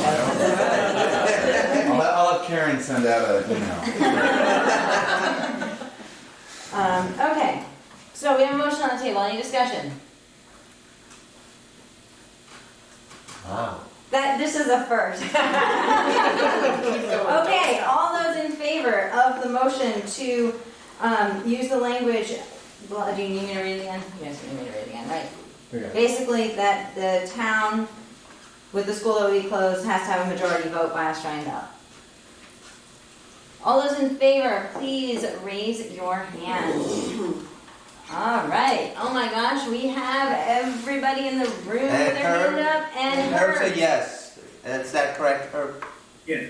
Thank you. Okay, so we have a unanimous vote on that motion, so the motion passes. All right. I'm sorry, you guys, we don't ever, like, this is so cool. Okay, so now, if we were actually drafting this article would say that the Unified Union School District will not close any member schools within its boundaries for a minimum of 4 years. You don't have to write this down, Kevin. And that the Unified District shall not close any member school district within its boundaries unless the electorate of the town in which the school is located consents in a majority vote by Australian ballot. Period. Are we done with Article 14, or do we need to say anything else? Kate has her hand up. Sorry, Do not be sorry. do we need to add the public hearings about it? Do we want to add? Oh, that's coming up next. Okay, never mind. No, I would say that this is the time to bring that up, because my question was, do we need to add anything else under Article 14, or are we done with it? So you would like to add something about public hearings, and maybe we're required to add something about public hearings, right? But, so, is that what your comment was? I don't know if people are going to skip voting that day because they don't care who becomes president, but they might care about the school, so don't they want to know if that's being voted on that day? That's my question. Great. Andrew? I don't think that we need to worry about putting anything in the articles because there's already plenty of laws about having to provide notifications when there's a vote. And if this board is interested in taking an action and getting people to vote in favor of it, they're going to take whatever meetings or publicity they need to do to accomplish that goal. So my recommendation would be to leave the article as it is. It's a great question, though. Thank you. So can I just clarify on that, because the generic language, I noticed the majority of the generic language is about the public hearings. So we're not actually required to have language about that in there? We're not required. Okay. That doesn't mean, it doesn't mean anything other than that we're not required to have that language. We can still choose to if we want to. For example, we chose to put in the 4 years, even though that's statute, because it's still nice to see it in writing. At least for me, it's still nice to see it in writing. Elon, were you waiting? I was just thinking that I think the language is all there because a school board could have a vote without public hearings. And this is assuming that it's a school board vote, not a public vote. It's like you can't have a public vote without public hearings, so I don't think we need more language. And the more, and as much as I approve of making things clearer, the more language we have, the less likely people are to read it. Nice point. Okay. Any other comments? So we are discussing whether we want to add anything more to Article 14. And if we don't want to add anything more, okay, Mike has his hand up. So I'll just say it out loud. I mean, there have been suggestions about some level of support from the board. I don't personally feel a need for that, given the public vote, so. Great. Jennifer, I have a question for Andrew though. Go ahead, Herb. Yeah, the question, Andrew, I guess, is assuming that this language that we seem to have approved around school closure is in the articles, could a future board reverse that decision on its own? I couldn't hear his question. So his question is, can a future board reverse the language that we have put into this article? Goes back to, I think, the question we were discussing earlier. I'm gonna say that we need an education attorney to give us the answer to that question. Could you do me a favor and make a note of the question, Andrew, so that, are you clear on the question? Or, Yes. yes, you're clear on the question? Yes. Excellent, thank you. Just to clarify that, Yes. that there is a process, you know, because once an article is written, doesn't mean that it's forever. There is a process. I don't know what that process is, and that's what Andrew will find out. And that would require community vote. I mean, that would require votes from the community. It's not something the boards can do themselves, but there is a process. It's just a cumbersome process.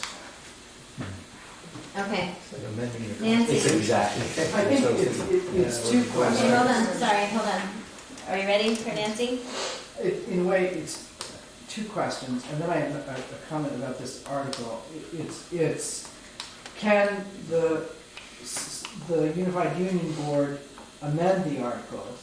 And the other question is, if we would like to prevent them from amending the articles, what steps, do the articles need to be printed on the ballot? Okay? Or is there some other way? But on this article, this particular article, I'm wondering whether, and we must have found this in some language from the other approved documents. Do we want to, or is there any, do we want to, in this article or someplace in our articles, list the schools that the Unified Union District will operate? Or have we done that already? I don't know. We have done that in Article 1, actually. So they are that's listed, okay, yes. fine, great. But, I withdraw my wondering. okay, so unless there is a motion about Article 14, what I'd like to suggest is that either Allison or myself will take the wording that we talked about tonight and write it into the draft that we will look at the next meeting. I think we talked very explicitly about that wording, what that wording would be, so if the committee feels comfortable approving Article 14 with that wording at this point, that would be up to someone to make a motion about it, but if we'd rather wait until the wording is in front of you, I can understand that as well. So, what's your pleasure? Well, we voted on the pieces of it. We sort of voted to add it to the concept of... I have my hand up. Thank you, Allison. Please, thank you for being patient, Allison, and reminding me that I should be recognizing you. Could we have the article read out loud as it's been presented and we think we're voting on it? Because I don't know, I mean word for word. I just want to make sure it hasn't changed in translation. You think you can do it? I think I can probably do it as well. Let's go to your 2 screens open. Because what I heard Steve say, then Jen, you said a minimum, and I didn't think we were. I think Nancy's got it. Okay, Nancy. I think here's what we said. The Unified Union will not close any member schools within its boundaries within the first 4 years of operation. The Unified District, I don't know if we're calling it Unified Union or Unified District, but whatever we're calling it, shall not close any member school within its boundaries unless the electorate of the town in which the school is located consents in a majority vote by Australian ballot. That is consistent with, I didn't have the first sentence fully written out, but that's consistent with. And is that replacing what's in the generic version or in addition to? Because the generic version is language about the directors. It would be replacing. It's replaced. Replacing entirely. Okay. Yeah. Okay, so with that wording, would anyone want to make a motion about approving Article 14? Well, should it say something about the directors? I mean, because we've discussed them. Did we discuss them having no role in the process? Or I thought they were still. It was the local vote in addition to, or is the local vote regardless of what the board of directors does? I wasn't clear on that. So I would clarify that the way that we have this wording right now is it doesn't matter what the board votes, it matters what the town votes. I guess I think maybe it should matter what the board votes, is what I'm saying. Galen? There wouldn't be a public vote though unless the board of directors put it forward. So the board of directors would have to. Petition it. Okay, so Mike has made the comment that the voters could potentially petition in response to Galen's comment that the board would put it forward.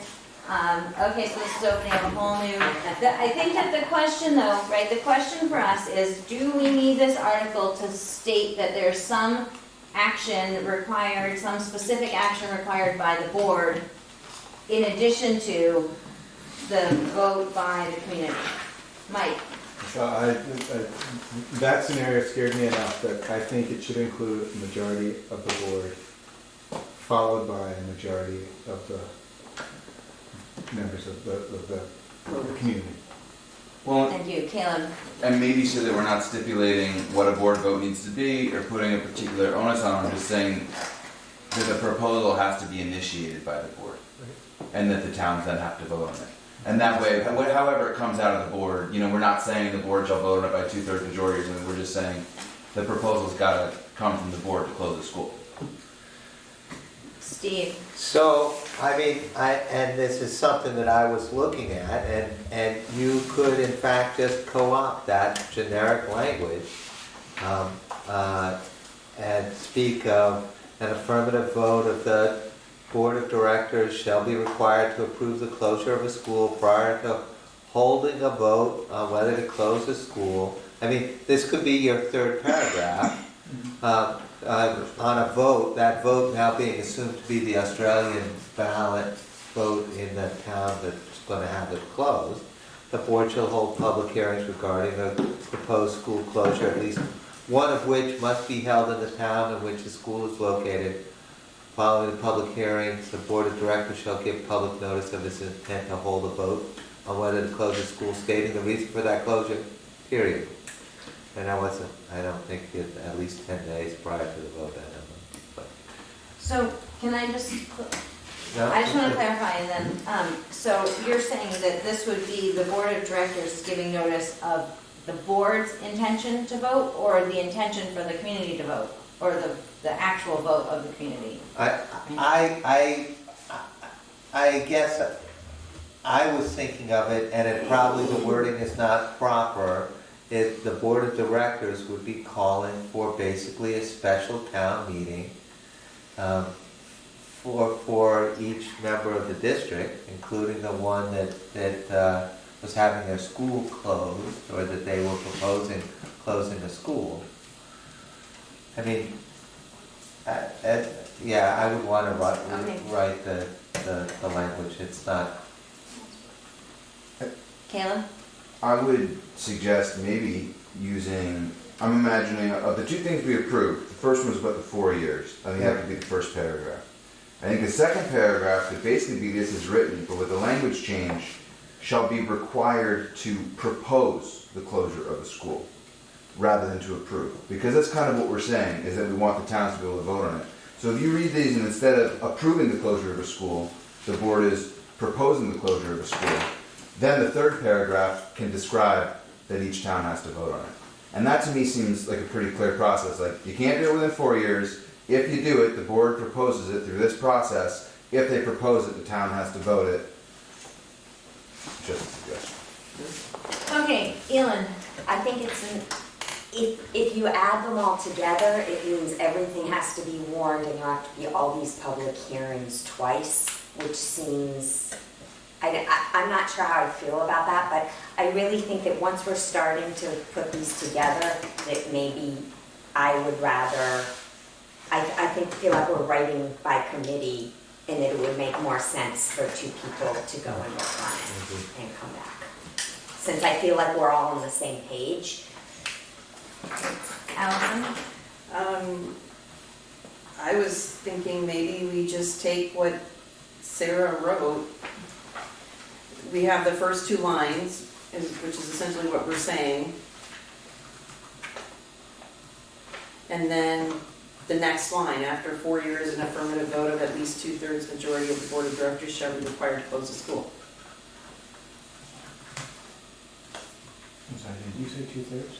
Or majority, sorry, just an affirmative vote, an affirmative majority vote.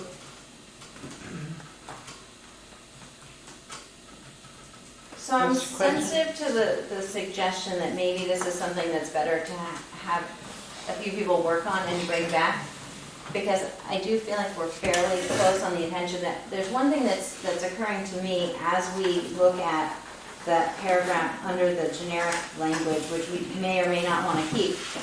So far, we have specifically said that the electorate of the town in which the school is located consents in a majority vote.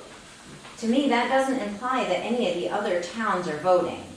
It's only the town where that school's being closed. Right. And so that maybe doesn't feel like, to me, it goes as well with some of the stuff in that first paragraph. Nancy?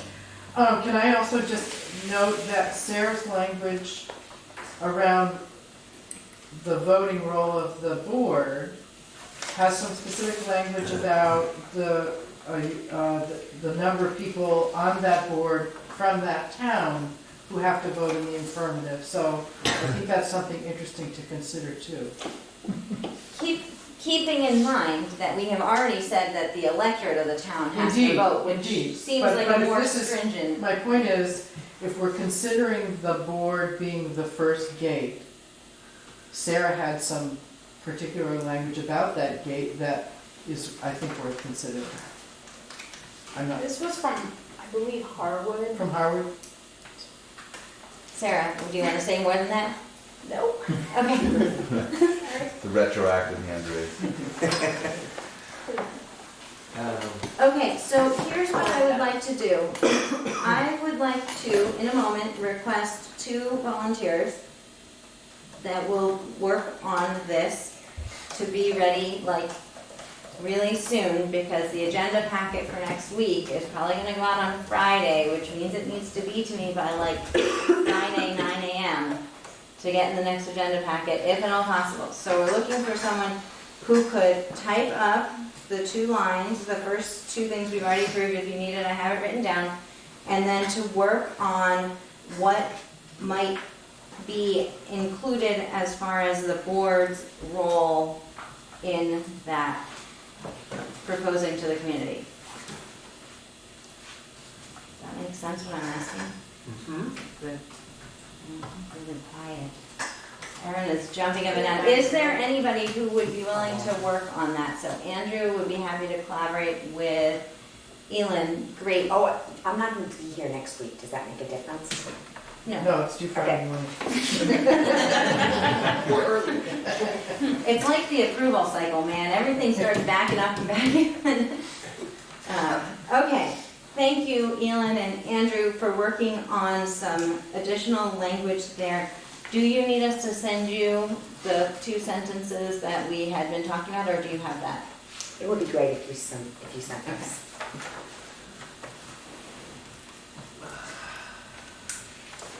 Okay. Let me ask you this. It is 8:24. Does anyone need like a 3-minute break before we go to the next one? Because we are not leaving at 9 tonight. Folks, sorry, we're not all leaving at 9 anyhow. We still got some more ground to cover. We got to talk about Australian ballot voting, board of directors composition. We at least have to get through those. It would be really great if we could also wrap up Article 7 about the real estate and property. There was a discussion last week about just adding like 1 sentence on the bottom of that, so maybe we could knock that one off. And we also have to talk about Article 5, the plan for the first year of operations. So I'm not saying, I don't know, that we're going to do all of it tonight, but we're going to do some more of it tonight. So does anyone want to take a short break? Is everyone good? 2 minutes? 2 minutes. 2 minutes back. 2-minute bathroom break. Excellent. Herb, we will be back with you in 2 minutes. My question is. To wrap up your conversations, we'll get started again. Whatever's there. I know. Sometimes remain, which they come back and somehow do a I just found out from my son thing. that I think I have And to be able fly to down do to remote, Florida and and help maybe Ian's one day girlfriend can move up happen, here. but. Because I they just think 2 we're vehicles. just New York She's driving one vehicle. I just could never in the air, I mean, I just could never do it. Great, so we're gonna move on. Yeah, Surround the highway. voting machine. As much as I want to be here all night, I want to talk about Article 13. I know you guys have been dying to talk about Article 13. Everyone has been so excited. Article 13 talks about Australian ballot voting. You doing okay on power? I'm running a little low, but I plugged in during your 2-minute break. Don't give me an extra 2 minutes. You want to come with me? There's a power strip right there. You know what? I might do that once I get to red. I'll keep going for a little while. Okay. Alright. All right, Thank you. so, Article 13, Australian ballot voting. The super awesome thing about this article is it is really short. There is not a lot of language in there. I don't know if that means that we will not need to discuss it for a long time, but the language itself is not complicated. Right now, it states that the new district shall vote on the annual school district budget and public questions by Australian ballot. I can open this up by saying I know we heard from some community members at our community forum that some folks from some communities were not super excited about Australian ballot voting. And I would hazard a guess that community members from other communities might be not super excited about not voting Australian ballot. That was a lot of nots in one sentence. But what I'm trying to say is that we all have our ways of doing things that we're used to, and we have to pick one. Any discussion about Article 13? Ed? Is there no room in the law to let towns vote the way they want to vote on this? No. So that sounded like no, and Andrew has his hand up. I just wanted to clarify that there are two ways that you can do your budget voting. The first is by Australian ballot as proposed. The second is by having a single meeting at a single location for that budget. And that could be difficult to have a place. It could be viewed as inconvenient for folks who don't live in that town. But you can have a single meeting. You couldn't have the 5 separate meetings that potentially have now. Mike? So I think we should seriously entertain having a school budget meeting to pass the budget. A single school budget meeting. Town meeting to pass the budget. I'm saying it 10 times. Any meeting at Mount A where the members of the 5 town communities, 5 towns come together to consider, offer amendments, and pass the budget. Great. Steve? So, honest to God, you'll find no stronger proponent of town meeting, but I cannot in my heart of hearts imagine such a thing. And so I will be in favor of Australian ballot voting. And I have a hand up from my constituent, from my remote constituent as well. Your remote constituent. Constituent, yeah. Jennifer? Yes, Herb and then Ed. Just my comment is that, this is really important, I think, to a lot of people. It's part of what really makes local government very meaningful to people. And I think the logistics are not unreasonable to have a single meeting. It's not like the 5 towns are huge, and how many people that voted on the Mount A budget? What was it, 500 or 600, I think? So they can fit in the auditorium. Jim. Okay. One conversation, please. Ed?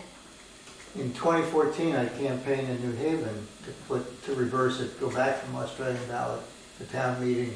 Did all the things I could. I got the book. I rounded up the team, the campaign, got it on the ballot, and we lost 2/3, 1/3.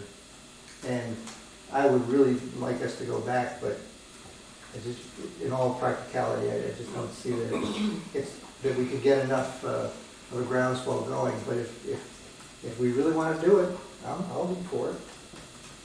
Okay, Elin, then Allison, Elin, then Nancy, then Allison. And I believe very strongly in local government and feel I work very hard at it, but I often vote by absentee ballot because I work in Burlington and I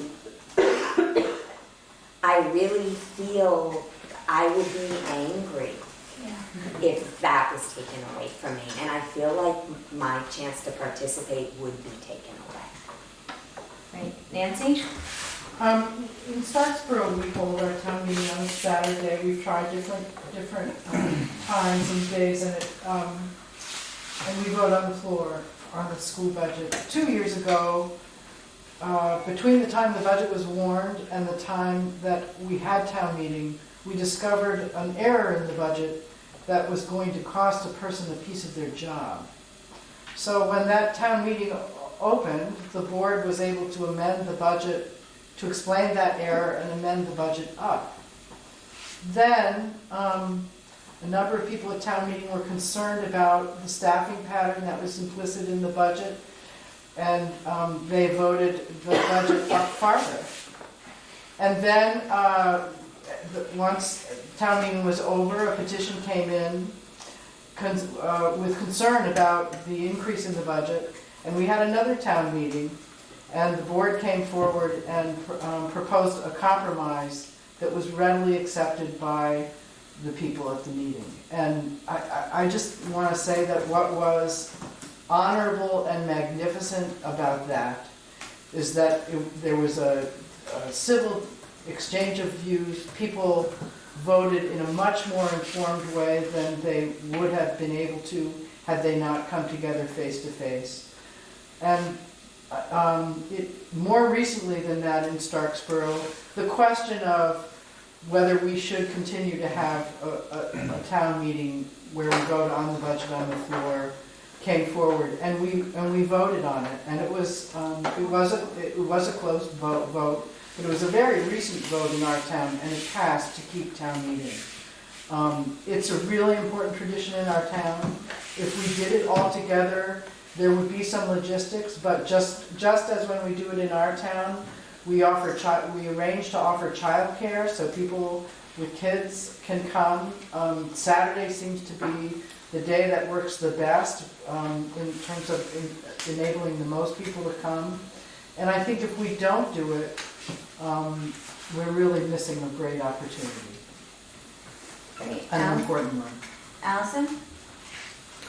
So, the school budget, or the district budget, is developed over many months, and town meeting is one point in time. There are many opportunities for public input on budget development prior to the vote.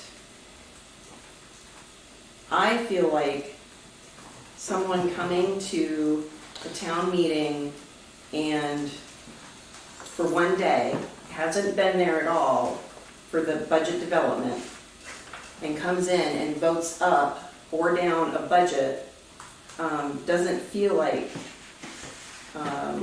appropriate civic engagement to me, given how much energy and time the people who work on these budgets put into these budgets. I concede that there can be mistakes, but we had, I would say last year was an extreme anomaly, and I hope that never happens again. But that being said, I too vote by absentee ballot all the time now. I don't know why I didn't before, because it gives me so much more of an opportunity to cast my ballot. And people can come to the budget meetings and put in their input. And we could put in the Unified Union District Board of School Directors shall provide opportunities for local input on budget development prior to the vote, so that we go out and engage the community on the budget prior to or during its development. Because coming to a meeting in one morning without all of the facts and all of the background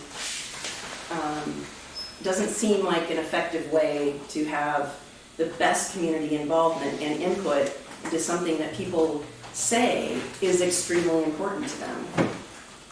Great. I know there was a hand up. Kate, did you have your I hand just up wanted before? a clarifying question on, how did they vote for continuing the on the floor voting? Was that at town meetings? It had to be at a town meeting. Yeah, so you can't, right. So I'm just saying, So Mike, including everyone. and then, are you raising for her? I'm not sure, I have a comment and, okay, Okay, but so I have Mike one as and well. then Steve. So in the interest of time, because I don't think people are going to be swayed on this, I'm going to make a motion to to strike the words by Australian ballot and add at a single school town meeting, at a single district-wide school town meeting. Is that right? Sure, And a that's right. single district-wide school Annual meeting. School. Annual meeting. annual school It meeting. doesn't matter We when didn't it say is. that. It could be. He didn't say that, right? At a single district-wide annual school meeting. That's the concept. Okay, so there's a motion on the table, is there a second To add that language, right? to revise the Single district-wide language? school budget meetings, or? Yeah, I wrote it down, I can read it back in a second. So Nancy is seconding that, so the language, so Mike's motion is to modify Article 13 to say the Unified Union School District shall vote on the annual school district budget and public questions at a single district-wide annual school meeting, period. Any discussion? Yeah, you were waiting to have some discussion before, go ahead, Steve. I just have, I feel so silly because I'm on the other side of a particular question that I normally am. But I'll just point out that in the town of Moncton, the Moncton voters that voted by Australian ballot, there were some 400 voters that voted by Australian ballot to approve the Moncton Central School budget. But the number of people who were at town meeting was about 120. Hold on, I just want to make sure I'm not missing anyone that was waiting. Okay, I have Mike? to say, I fully recognize the dynamic. It's a Yeah. smaller set of people, it's harder to participate, it's a different kind of participation I in agree. the question. I agree. I think it's a value, a higher value than the losses, and I recognize them. Yep. It's all good. Is there, Kate? Sorry, I just feel like it's diminishing. You're putting more weight on the people that are able to participate. I feel like it's sort of like our electoral system now, that we have super delegates. All super delegates that can show up at town meeting and get to vote. Yay, your vote means a lot because you're there, but those that can't, your vote doesn't mean as much. Great, thanks for the comment, Kate. Armando? Just, and I'm gonna talk about the experiences in Westford. Small community with Essex Town, Essex Junction, way bigger than we, and Westford went to Australian ballot, when they supported it, because at least the feeling was that's the most democratic way of doing it, because everyone gets a chance to vote. Not those, that's why town meeting, that's why people try Saturdays and all these other things, because people have to work. And then you have a very more small number of people making decisions that impact everybody. So from a total democracy perspective, and again, someone who came to this country to the ability to vote, it was the ability to vote, not vote only on this day if you show up in person. So I think that just from a participatory perspective, I would say that would be something that you guys might want to consider. Okay, Caleb? I wonder if there's any, I'm just thinking, I mean, is it a hybrid model here? I'm thinking of the Brattleboro town meeting, right? They have, it's kind of a weird idea, but they have a representative town meeting. Now, one thing that when you have a floor vote, we've heard the arguments, are you disenfranchising some people on one side, on the other side, or you kind of, the worry is budgets get voted down, you don't know why, you don't have information, so that seems like the kind of issue here. But I like the smaller group in some ways because it does feel more responsive, it does feel empowering to some people. I also know that I've heard, the other argument speaks to me too, but I just wonder, is there anything in the middle where people would be, somehow there would be a floor vote, but you would have a certain number of delegates that are coming from each town or something to get the work of the vote done? So I'd love to look to Andrew. I think you kind of answered a similar question before. So can we be at all creative in this? My understanding is that you have the two choices, and that even if you can come up with a better creative option, that's not anticipated in statute. But what if people really wanted to show up? Like the problem with the single floor vote is that like Mount Auditorium's not that big. I mean, it's true that what if everybody wanted to show up to that vote and couldn't participate? That seems like in some ways be a nice problem to have, but it seems like a real issue.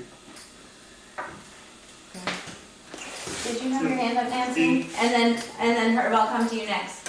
Okay? Thank you. Right, so Nancy, then Herb. Well, I think that for those of us who,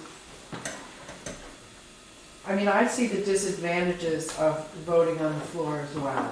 I don't diminish that, but there are also great advantages for the back and forth and for coming to agreement as a town. And to lose that, as we would in Lincoln and Starksboro, is a huge loss to our communities. It's huge. It's not a small thing. Great. Herb? Yeah, I just wanted to respond to Caleb's thoughts there. Caleb, if you're looking for, something in between, I think I would look for having a meaningful role for local councils and local input into the budget and hiring the principals and things like that, Caleb. That would be the sort of middle ground, I think.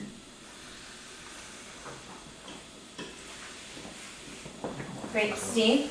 I'm not a proponent of it. I will tell you that the town of Charlotte has adopted something that I think is bizarre, but it is a hybrid.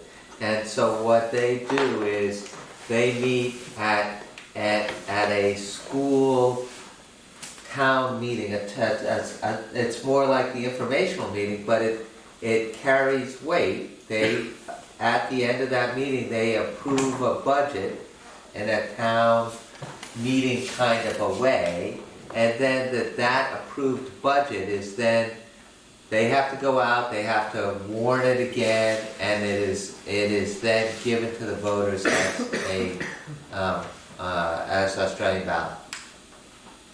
That's interesting. I'd be curious how that will be impacted by their pending unification, should that happen. No idea. Great. So, Ed? Didn't answer this question. We haven't heard from you in a while. I just realized though that if we have one single meeting, we still have to vote as towns because the votes can't be commingled, so we have to go off. Well, not on that. The budget votes are commingled, it's the vote to merge that is not commingled. The initial vote. The initial vote. So once you merge, the annual budget votes would be commingled. Oh, but this one in November is different, Yes, because we ain't there yet. right. Gotcha. Okay. Part of it was comment. Okay, Nancy? So I just want to say, in relation to what you said, Steve, about Charlotte, that is, as is described later in these draft articles, that is the idea behind a responsibility given to an elected school council, that before a budget is voted on by the voters at large, there's a chance in a town meeting format, if a town so chooses to use that format, for voters to talk about the budget, to get a close back and forth look at the budget, and even in a totally advisory way, to give a straw poll opinion on the budget that's then forwarded to the Unified Union Board. So it is a way to preserve some of what we've been talking about as far as voting on the floor of town meeting, but in an advisory capacity. So I see we still have a few other hands up. What I'd like to say is that Mike introduced this motion I know, really. to try to keep this conversation brief, in saying that he didn't think that any of us were really going to be swayed, so he wanted to make a motion, I think, just to get us voting on it. So with that being said, if anyone that still has their hand up would like to say anything before we get to a vote. Okay, I am going to ask, and I will read the language one more time. So I'm going to ask for anyone in favor of this motion to raise their hand. The motion is to change the language of Article 13 to read, "The Unified Union District shall vote on the annual school district budget and public questions at a single district-wide annual school meeting." So all those in favor of that changed language, please raise your hand. And I'm saying yes.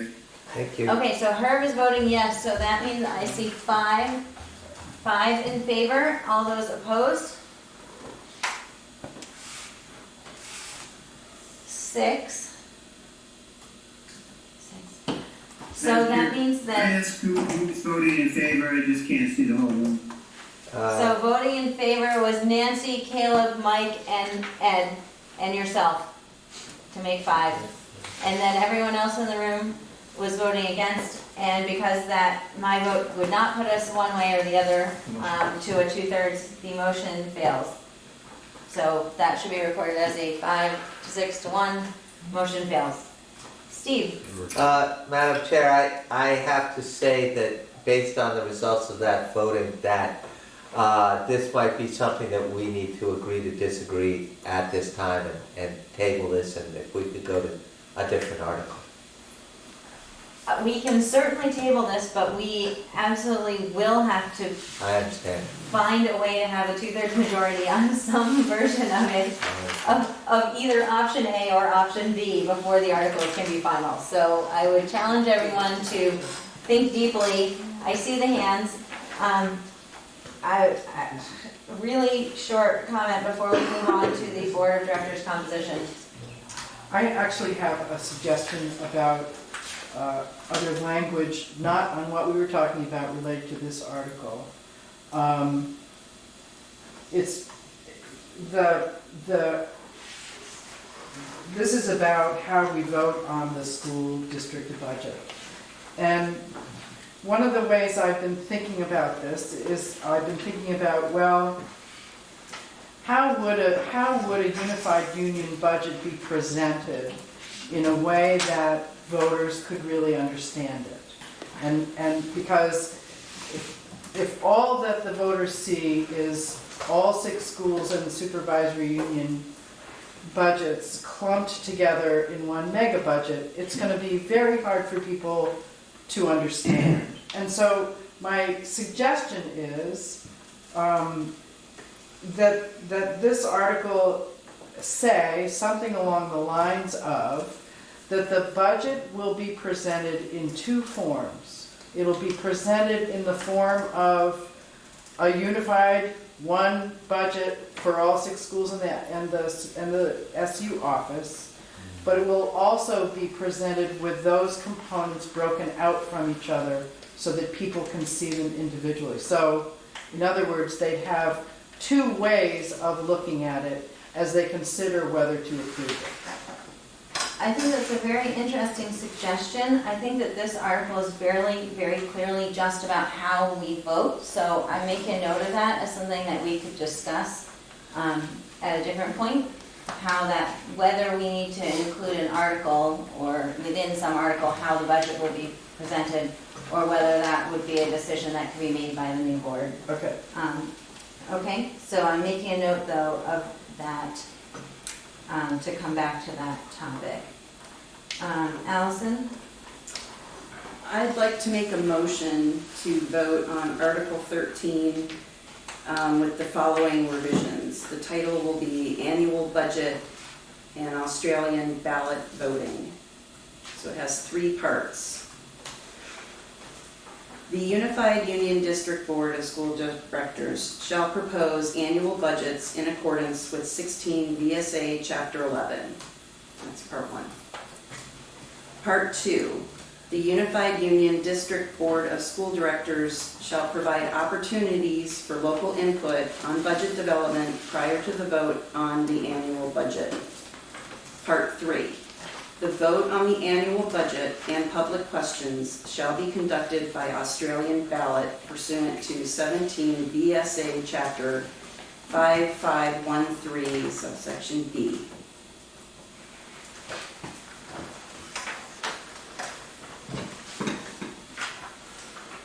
Second. Is there a second? Allison, do you have that? Steve seconds the motion. Okay. Oh, it's where? Page It's in our 16, packet somewhere? the top of Yeah. page 16. And I'm renaming the article too. She's renaming So, that. annual budget and Australian ballot voting. Got it. Okay. Okay, so Allison made the motion, it was seconded by Steve. Any discussion? Yeah. Just question, Madam Chair. Anchor? Question for Allison. Allison, how does your proposal differ from the generic Article 13? It doesn't seem to me that there's really much distinction It directs the Board of School Directors shall provide opportunities for local input on budget development prior to the vote on the annual budget. So that is a provision that is not in the generic article. Okay. So it's providing more direction to the board to engage the community, or provide opportunities for local input. I see. I don't think that gets to the heart of the question. I'm so confused. Andrew, I'm wondering, do you have an opinion on whether that type of language is appropriate to include in the Australian ballot voting? I mean, like, is that something that goes there? The language that Allison has proposed seems to a non-attorney to me to be very similar to the language that I've seen in many other articles, simply spelling out that the budgeting process is open to the public, and that you vote by Australian ballot. Okay, Nancy? Andy's, you can't see him because he's right behind you, but he does have his hand up. Oh. Go I ahead. Go ahead, can't see okay. you. I guess I would just like to say that the language that Allison is proposing has some direct bearing on other language that we haven't talked about yet related to school councils. So I'd hesitate to have us vote on this motion until we've had a chance to talk about that. Okay, I'm assuming everybody here knows what's in the statute, she said, because I personally don't like voting on things that I haven't got a clue what it's about, but, I mean, Allison mentioned those things. The reason that, and whether I do it in public or I do it, I get very concerned about having watched this budget at Moncton and at all these various places that, you know, unless this board, if some changes everything, there is never time before you're ready to, you're at the 11th day hour trying to figure it out yourself. There has never been time, you know, and you scramble maybe for the meeting to try and explain this thing, but there's never time for public, you know, it just never, we never have the numbers, you're never able to really see the picture.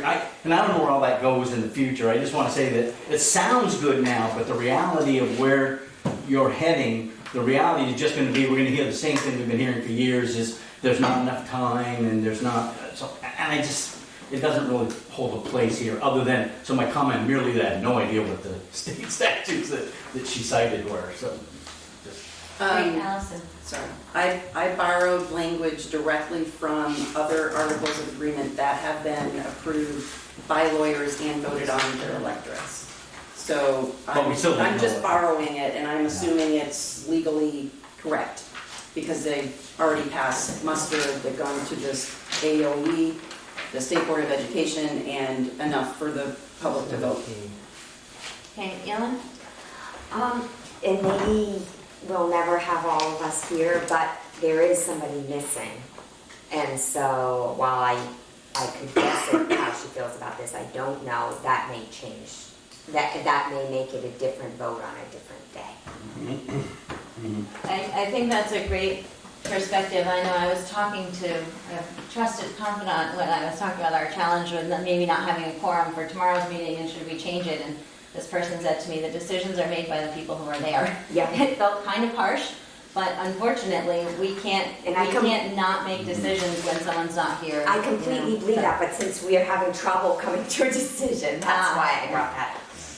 So we do have a motion on the table.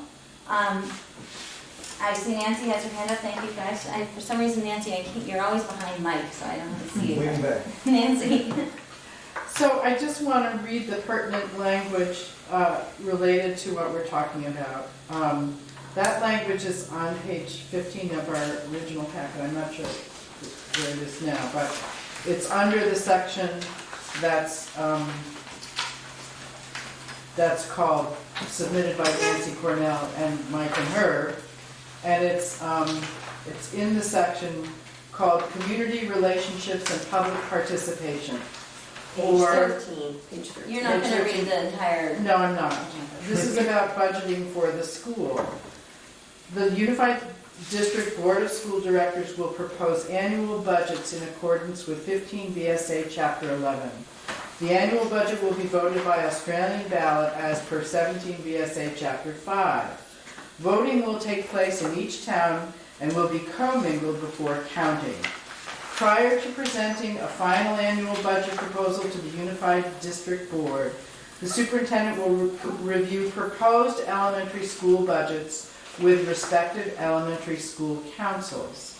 School councils may convene special town meetings to discuss the proposed school budget under consideration.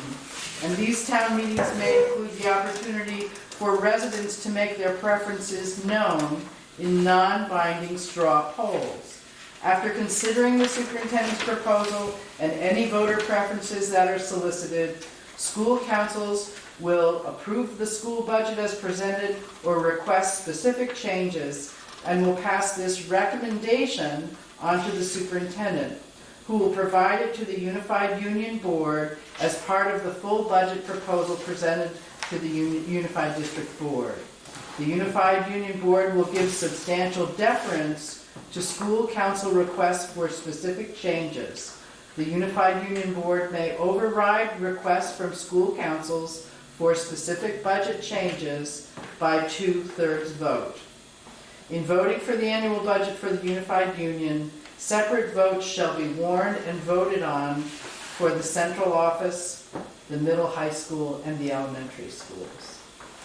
So, thank you for introducing that into the discussion. I'm going to just take a moment to talk myself here. So I'm a little torn. We had a discussion about tabling this because we didn't think we were necessarily going to get to a point of making a decision. We have a new motion on the table for some different language. Now we're venturing into local councils and the role they might have in the budgets.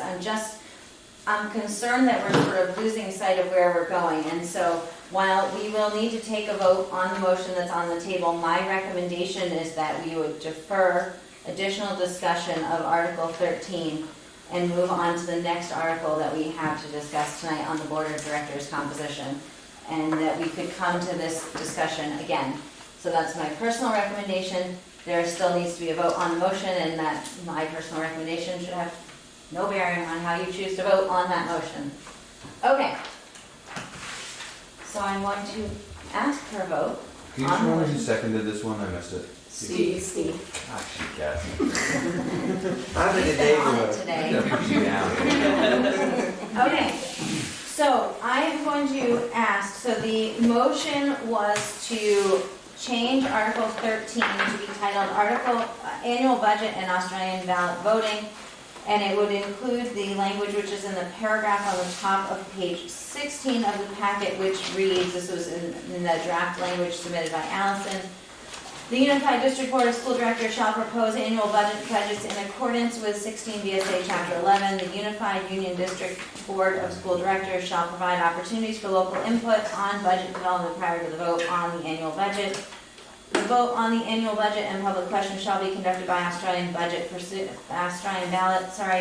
to 17 VSA Chapter 5513B. All those in favor of the motion to amend Article 13 to have this language, please raise your hand. Okay, we have 1, 2, 3, 4, 5, 6 in favor.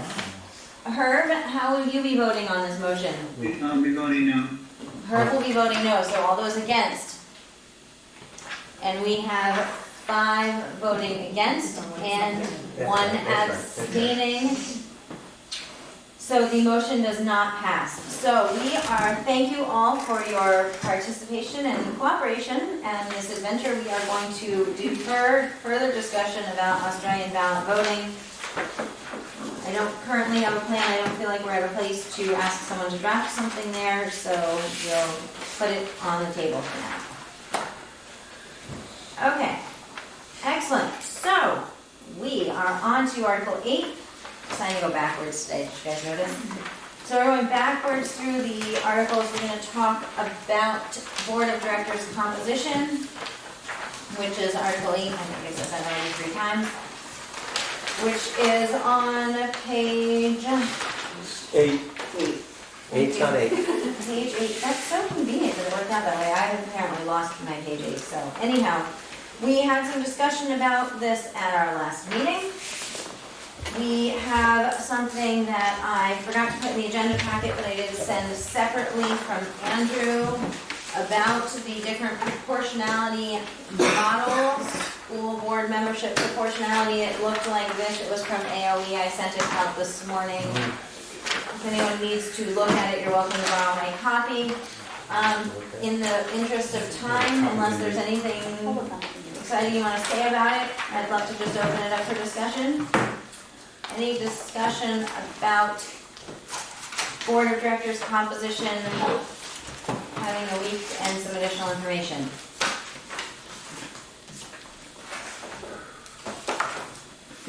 Andy?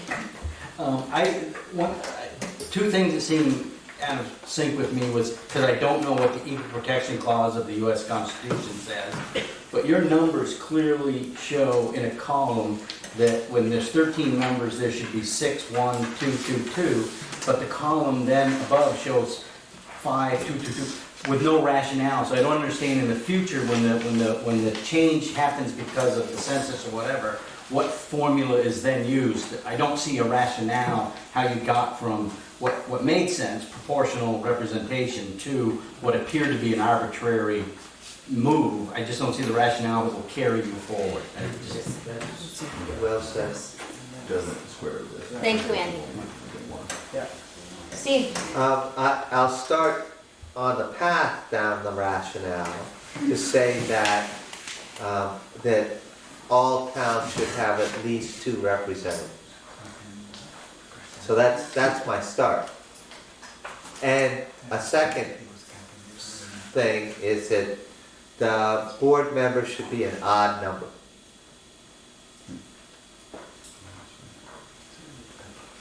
I think those are both somewhat self-evident.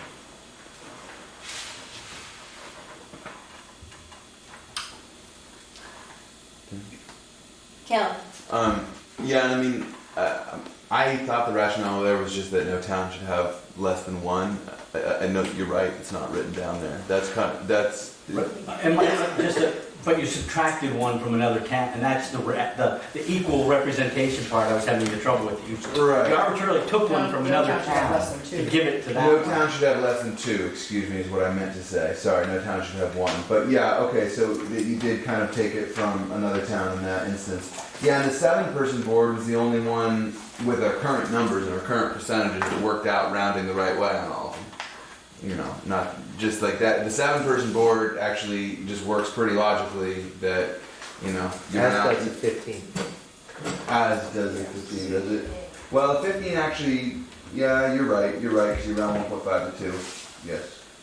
Yeah, 15 14, you're right. I just don't know if there's that equal protection actually means something. Maybe that's something, it's not mine to say. I just was having trouble with that. Do you want to answer that, or do you want to say? Because Andrew looks like he wants to answer Andy's question. Yeah. Is that okay? Yeah, go ahead. Sure. This is something that that this committee needs an attorney to write a letter stating that whatever voting, or whatever board size we've chosen does. And so your question is right on, and the question, comes in 50 years, what are the populations of the 5 towns going to look like, and is the board composition going to seem odd? And that's certainly a possibility. The number 7 does work very well, but I think this committee was looking for a larger board than that. Don? No, I was just going to comment that the 13 total directors is the breakdown. That's the makeup of the Mount Vernon board currently. That's the representation right there. Okay, other discussion? Herb? I have a comment, a couple of comments. I agree with someone who said earlier, not sure how you get the 52222 based on the census population. I'm not sure how that could be proposed. I agree with Steve, I think. There should be, it'd be real nice to have at least 2 representatives from each town, I think, Steve. Yeah. Which is why I think the last meeting we had talked about, the the weighted voting with 2 each in each town, and you know, people have some questions about the logistics there, but that was part of the rationale. The third point that I want to stress is that what I mentioned last meeting, that I think it's really, really important for this new unified union board to be a strong, cohesive body. And I think in order to do that, the numbers have to be fairly small. The larger you get, the less clout you got. So those are my comments. Great, thank you. And, sorry, Armando was just heading out. So, Thank you. thank you. No disrespect taken. Did you get to finish your comment that you wanted to make? Yes, I did. Okay, excellent, thank you. Elin?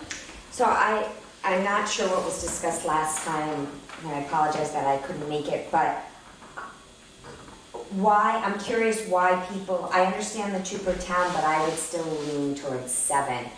I have the impression, looking at Mount Aid, that it's too big. I don't know, but that's an outside impression. So was there talk about 7 being too small?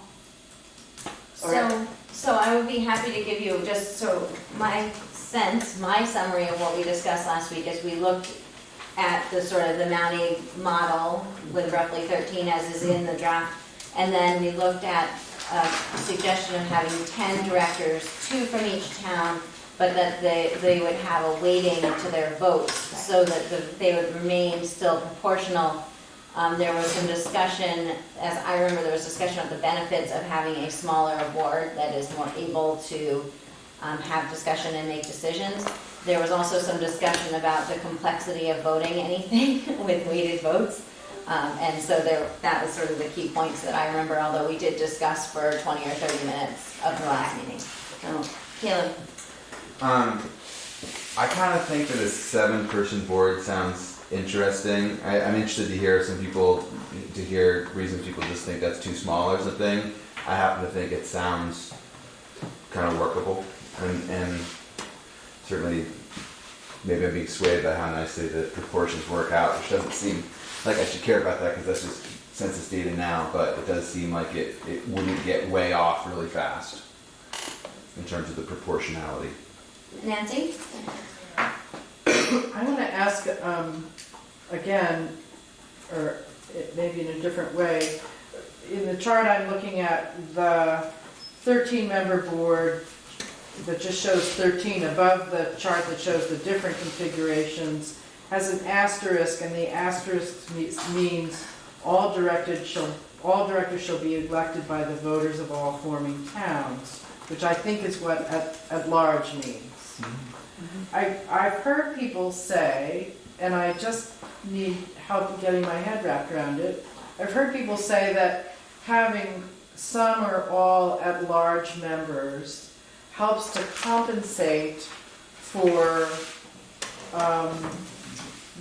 the notion that one town might be able to dominate the group. And I'm curious about why anyone would say how that works, why that would be true. I talked to one of the Middlebury members about this, and she said, well, so say if, we have clearly a majority of people in Bristol and these people, but if Lincoln and Starksboro and Moncton all feel the same way about something, you can elect someone from Bristol who agrees with you. So you're getting a chance to listen to the views of the people in the other districts. I see. And it's not just Bristol voting on the Bristol people, you're voting on the Bristol people too. Yeah, okay. And so I just want to make a clarification, because we did talk last time that I think that there's 2 different models that are probably not both called at-large. So at-large would mean that there would be seats that were not allocated to any particular town. And that's not what Middlebury is doing. But you can also have seats that are allocated to a particular town that are voted either just by that town or by all of the voters in the whole district, but there's still an allocation that seat is held by someone from that town. Whereas at large would mean it would be someone from any town could take that seat, is how I understand it. Yeah, Nancy? So in this chart, if I understand then what you just said, an at-large model is that some or all of the seats can be held by someone from any town. And the hybrid model, what's the difference? Andrew, would you like to answer that? Yeah, I mean, let me just try and highlight the differences, understanding that in the end, this has to pass muster. So the proportional model, I think folks are fairly understanding that a certain number of folks get elected from each town. Yeah.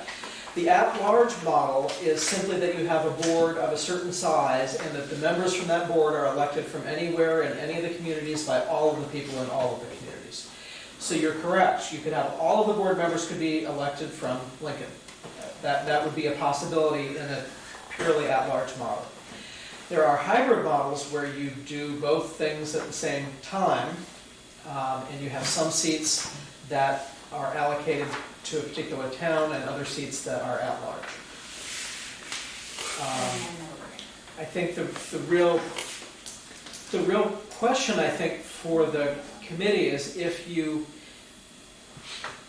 feel that folks should be elected from a town, from your town, or if they should be elected at large. I think that's a big question that would be good to get our heads around.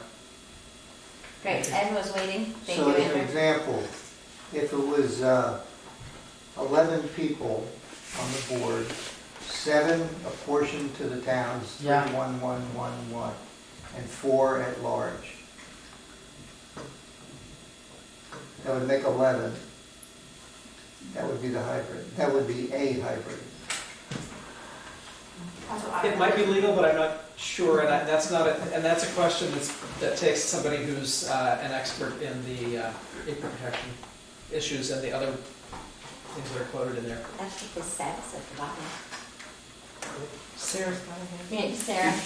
I said this last time, but I lived down near the lake in Leicester in the summer, and they had their vote, and I really paid attention to it in the paper. I might even have it, but they voted that exact same thing. So they have some people, every town has at least one, and then they have a bunch that were just like in the pool as an at-large. So I believe it's been done. Yeah. It's, Okay, Caleb? that's similar to, the model for like Vermont Electric Cooperative has something where there's basically, I think there's 6 districts, and each district has like their representative, and then they divide it into a western zone and eastern zone, each of which get 3, but it's a model that's pretty similar to that. With that said, I kind of feel like the proportional model makes more sense to me. I would vote for that as I just kind of look at it. Wait, thanks, Caleb. So I think Herb has been waiting. Yeah, I think someone raised the issue of, why it's important to have members from town. I think that's really just the connection to the board, and someone who's in the town might be more inclined to talk to the board member if they know them as a neighbor. Again, I'd like to keep the number down as low as possible. Just throwing out the idea of the 3, 1, 1, 1 plus 2 at large, that would get you to 9. That's still, I think, a pretty manageable group. I'm not proposing that, but just throwing it out there. So Elin, So I want to, the thing that impressed me with what Middlebury's reasoning for doing whether they're at-large from towns or at-large everybody voting on some of the people, is that they said that they wanted their board members to feel responsible to all their voters and all the children and all the schools. And so as they're moving towards being a truly unified union, everybody's thinking about everybody. You shouldn't just be thinking about your town and your school. And that really rang true for me. So I'm not sure how I feel about some at large and some per town, but I do think that that's true, that we want all the people there to be answerable to all of the residents of the 5 towns. I wanted to just throw in one comment, because I had a conversation over the weekend with a local board member who pointed out that at the moment we have a ton of work that our boards are doing in this district, and it's hard to get enough people to sign up for all the different, I mean, I would say we probably have way too many committees going on right now, but it is hard to get enough people to do all those things. So one consideration might be that while a 7-member board could make decisions really efficiently, like, they're probably gonna have to hire people, or, you know, I don't know, you couldn't contemplate having an Act 46 committee and a negotiations committee and an RBO committee or CROG committees and policy and governance committee. And so all of the work that is currently being done by different board members, you know, those few board members that were left would either have a full-time job or that there would just need to be a different approach to that. So I thought that was an interesting, different perspective I hadn't considered. So Nancy, thank you. I saw you had your hand up. Yeah, I did. I'm hearing about the different configurations. I'm really interested in an 11 or 12 member board with I think it was Ed or Sarah was saying with the numbers, with 7 broken down by proportionality and the others elected at large, or the idea of the proportional town-based people voted on by all the towns, and the at-large people voted on by all the towns as well. I think, I mean, I hear you what you're saying about the work, but at the same time, I think, you know, sort of a rule of thumb about facilitating groups and helping them cook. 11 or 12 is a rule of thumb number that's often used for people to really be exchanging views and listening to each other and all that. So, great, thank you, Steve. I actually agree with Nancy, and I'd like to formalize that as a motion if the committee's ready to do that. And I believe that so that we would set up our board of directors proportional, that 3, 1, 1, 1, 1, and then 4 at-large members. All members of the board of directors are voted on by all the towns. So Moncton might well have on the ballot 2 members of the Moncton School Board might be running for this. But only one of them could take that Moncton spot, right? Okay, so we have a motion on the table. Is there a second? Second. Seconded by Ed. Excellent. Is everyone clear on what the motion is? So Mike. So did I understand you correctly that as a voter in Lincoln, I would be voting on who the Moncton representatives would be? Yes. Great, Andrew. And so the way that this would appear on the ballot might be confusing, but there might be for Lincoln 2 candidates, and it would say, pick one. If it's for Bristol, it would say, pick 3. Right. The at-large positions, it would Say pick 4. pick 4, right. So So if I want to run for those at-large positions, I would actually apply for the at-large. I wouldn't apply for the New Haven. I have to make that, isn't the most vote getter for the town, for the towns it is. So if there are 3 of us running for one, but then could you run for both at-large and the town? Aha, okay. They didn't. I have the article. Sarah. Sarah, you're awesome. Thank you for bringing that. So what would you like to share with us from it? They put in, I'm running for the 1 year, or they said Lester, current OB board, this person is running for the 1-year seat. Greg Bernhardt is running for one of the 4 at-large OB union board seats. They do have a little bit more of a muddy school district, so we want to remember that. Like, I think they have some combined K-6, a combined whatever, but it doesn't seem like it could. I just And Rutland remember, Northeast, the other building? this is Rutland Northeast, Right. RN lowercase e. They have joint contract school, Right, so it's, it's confusing. Nancy? I just want to say that I feel like I need time to think about this, and I do also have to say that my mind is starting to glaze over. And so I don't feel that I'm going to be thinking clearly about much until maybe tomorrow morning. Okay. Caleb? Caleb? Sorry. Yeah, I agree that, I hope this is our last article we consider tonight, just in terms, because, you know, it's complicated stuff, but I do like this proposal. I mean, I think that, though I like the proportional model, this preserves that, and I like the 4 at large, and kind of having seen a similar models in other places, it seems functional. Everybody voting on all the positions seems a little like I might have thought the proportional ones would be voted on just by the towns, but I guess that makes sense that everybody would vote on everybody. Kate? Sorry, I guess I have an issue with the, why wouldn't the second most voters get the at-large? I have a hard time with, I have to run for at-large, not a seat, and that piece, so I just would like to talk more about that maybe.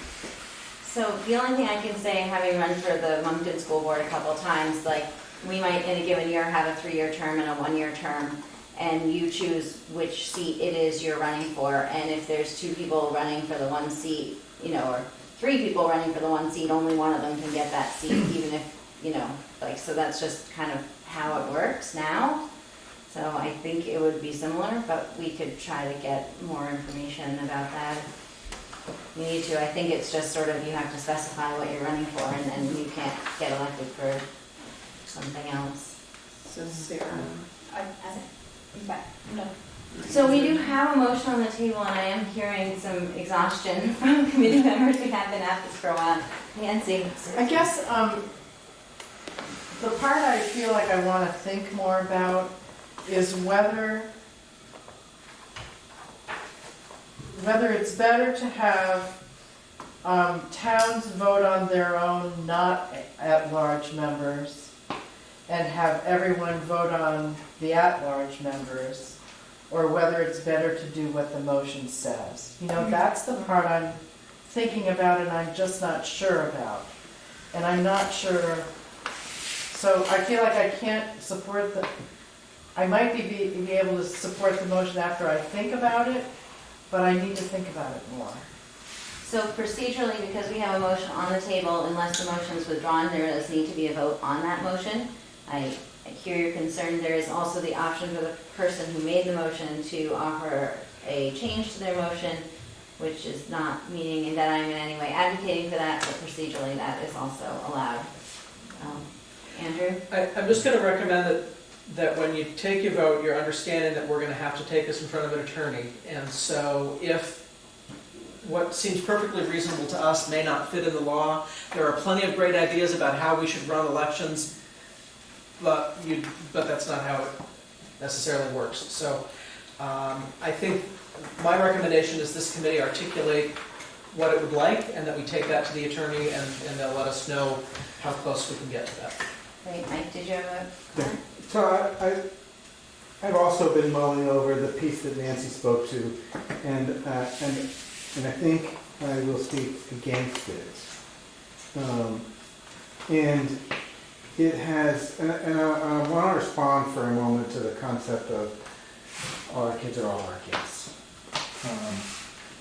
and challenge the notion that a community's desire to have some say and the very best for their school is not in any way a statement against or diminishing the value. So I'll just say, and I said this in the email earlier, I don't care more or less for a Lincoln kid than a kid in Bristol or a kid in Bradford. It's not in the slightest bit.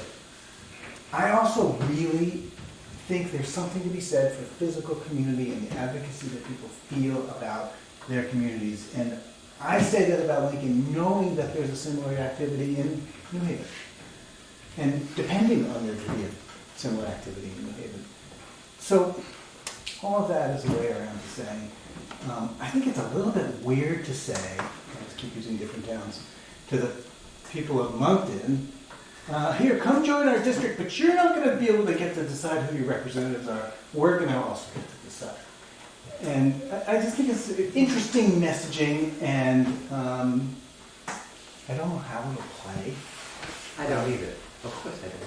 But Okay, thank you for all the comments and all the discussion. I'm getting ready to call a vote. I'm pausing for a moment. Would you like me to call a vote on this motion? No, I would like to do a Nancy straw vote, just to say, just for interest, I'll be happy to amend my motion. The question, I think, No.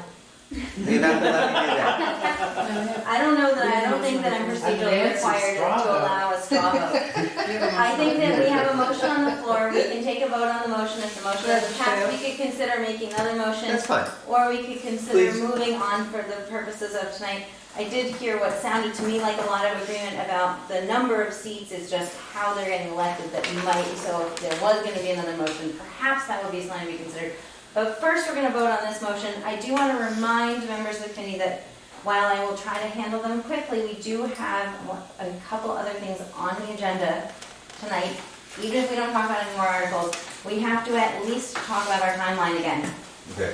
Okay? Yeah. Can I read this motion? Just so we know, it was a while.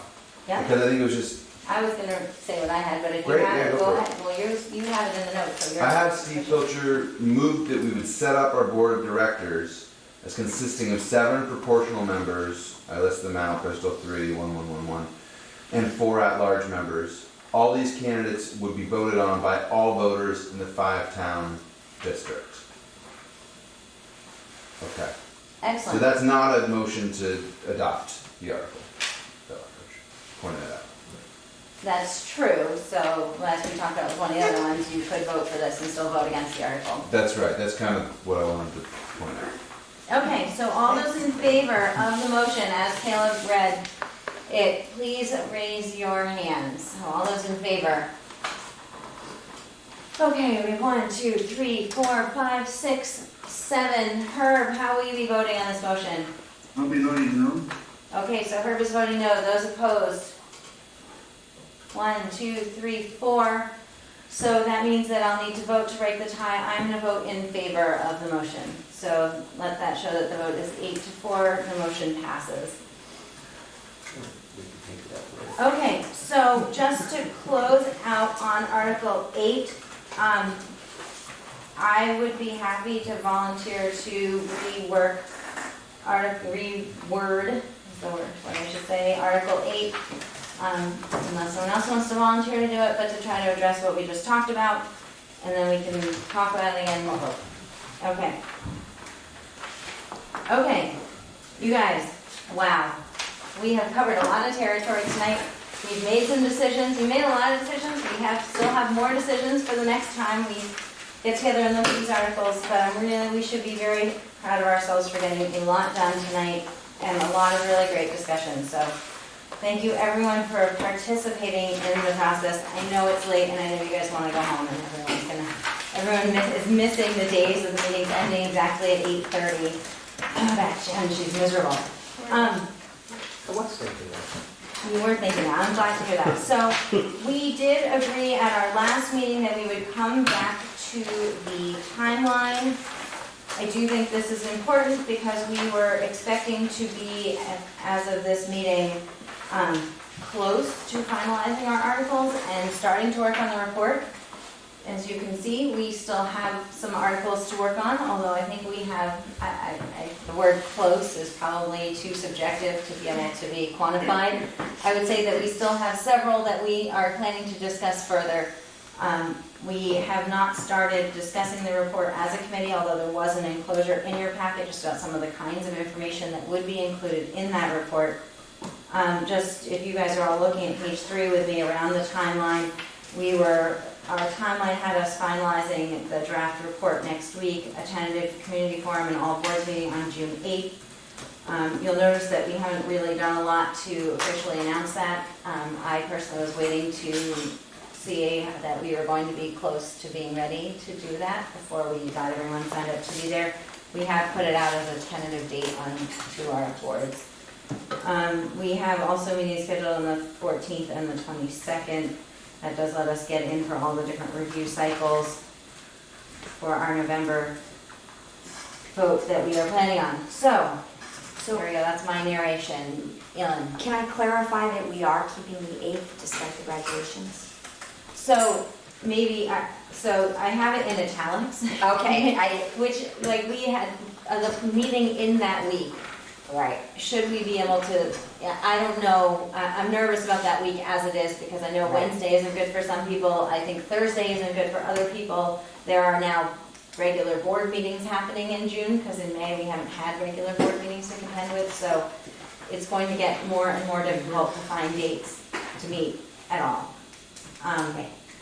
So that being said, kind of bigger picture, I did hear from several people outside of the meeting who were very interested in seeing us continue to remain on the path for the November 8th vote, which will mean continuing to work hard and make tough decisions efficiently. Nancy?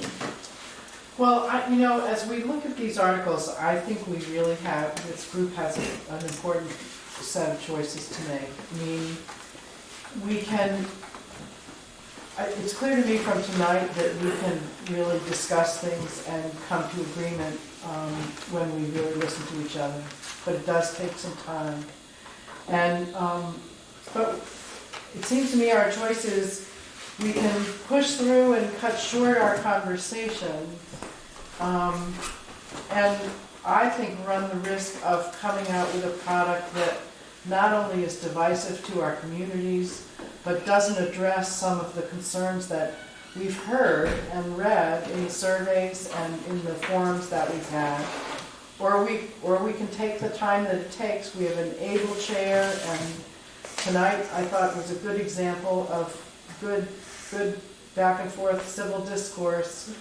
I think we can come to agreement on a lot of things and come out with a product that's much more likely to not divide our communities and much more likely to receive a positive vote in all of our towns.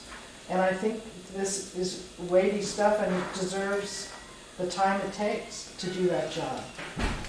And if it turns out in the end that doesn't meet the timeline we've set up, so be it. We'll have a different date for the vote, but we'll have a much more likely chance of the vote being positive. Great. Sarah? I like the conversation and but I really want to try to be able to do this.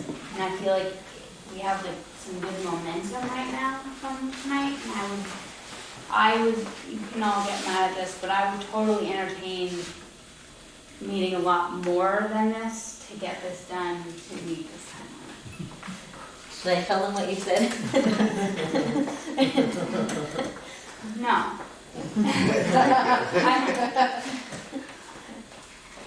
Kate? I sort of agree with Sarah, and if you look at really late June to mid-August, it's not really so much about us, so that being said, if we have to push right now, I can't make June 8th because of my daughter's promotion, but if we could make a different day that week, and don't book it around me obviously, but if we can just push right now, it looks like we have our summer more light. Great, I'm gonna let Sarah add the one thing I was joking with her about. Okay, I didn't know which of the things you're about to fill for me. I proposed lightly that us doing a work day would be very effective and not a 3-hour meeting, sorry, and it could be on the weekend and could do whatever. Just as an option to get, to dive in and really have the conversation with like one. Right, Andrew? I agree that this committee has done a lot of great work, particularly in the last couple of meetings, and that you're really focused on getting through some tough decisions. I do think that even with the 4 meetings scheduled in June, that gives us a good chance to get the work done. If folks want to do a full day, then that's great as well. But I don't think that there's any reason that this committee can't at least move forward with the expectation that you're going to come to agreement. That may not happen, but I think that folks are really working well together and that you're working through the tough issues. Mike? It's going to sound like a broken record. It's important to me that we not have a final vote on the articles until after we presented them at a public meeting. And so I'm not going to make a formal motion about that like I have in the past. But I will say that someone did come up to me after our last public hearing and say, I apologize for this because it's a little flippant, but he said, oh wow, I thought David Adams was here. You made a decision that you came and asked us what you thought. And that was a pretty strong statement, and I think we can avoid it. I would just encourage you to refrain from referring to specific district employees in your comments. I understand it wasn't your comment, but we still need to be careful about personnel issues. I can restate it. I think we understood it. Yep. I don't think you need to restate it. We just need to be careful about that. Yep. Thank you. Any other comments, Ed? I'm all for pressing on. Steve? Well, so it looks to me like the schedule that we have, certainly tentative community forum and all boards meeting to review the report, and presumably the articles, prior to us finalizing the articles. Does that fit into your understanding, Mike? Yeah, just... Okay. I mean, I hear that. I think it's, you need to get to a place, you don't want to present something that you haven't been thoughtful about, but you do want to allow people a chance to redirect your thinking if necessary. So I mean, somewhere in there, Yes. Great, so what would be really helpful to me is if we can think about so I'm not sure how I want to frame this. I do not feel confident that while we are making good progress, I do not feel confident that we are going to be ready for a June 8th meeting to present the articles and the report to the boards. I don't know about you guys, that gives us one more meeting between now and then. We haven't started the report and we still have some articles to hammer out. So I don't feel like June 8th is a date that we can warn that to happen. I do feel like it would be very advantageous to get that date, that big event where we need a lot of people to show up gets on the calendar. So I'm trying to weigh where we think we should put that happening, knowing that that is a gate to the further review cycles. So I would appreciate input about that, about when we might want to be ready to have an all boards and community forum.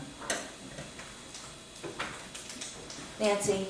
Well, June 8th is out, I think, anyway, as a date for a meeting of any kind.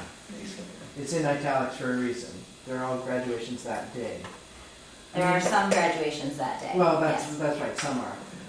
I mean, I also think that if the AOE has to take 6 weeks to review our tiny proposal, there's something seriously wrong. I mean, I know those people, I know they're really busy, but maybe that's where the timeline needs to change a bit. So I think we could put the finalizing of the articles and report after we have a forum of some kind, and whether we try to combine that with an all boards meeting or not is probably not a good idea. So I think if this takes till the very end of June, early July, to get it to an attorney, the attorney can review it and then we finalize it and send it to the AOE, and the AOE maybe only has 3 weeks. So then would that be looking at, say, on or around June 22nd? For the, and it may be that if we don't feel that we want to do the all boards and the committee in the same night, that it may be that we're having 2 forums in that week. maybe, and then we need to go back and look at it again after we've heard from people before we in order to finalize it and be ready to send it to an attorney. So there needs to be a meeting after that before it gets sent out. Yes, absolutely. Just like in the structure, it right now was that we would have the June 8th with the forum and all boards, and then the 14th to digest any input and make any changes, and then finally approve that for sending to the lawyer. So we would need to keep that structure. So then there would be, so that forum would be on or around 22nd, and then the following week would be finalizing the report and the articles. I mean, if we can't find another date to replace June 8th, it may need to be after June 22nd. Well, I don't think that that's an option. I think that we'll need to revisit what the possibilities are for getting another date. Yes. So let me talk with Katrina and Armando, because the Mount Aid meeting is that week, but it's very early in the month and we won't have the information necessarily. So let me have a discussion about moving the Mount Aid meeting to the second meeting of the month. And that would maybe open that date up earlier in the month. That would be the Tuesday, the 7th.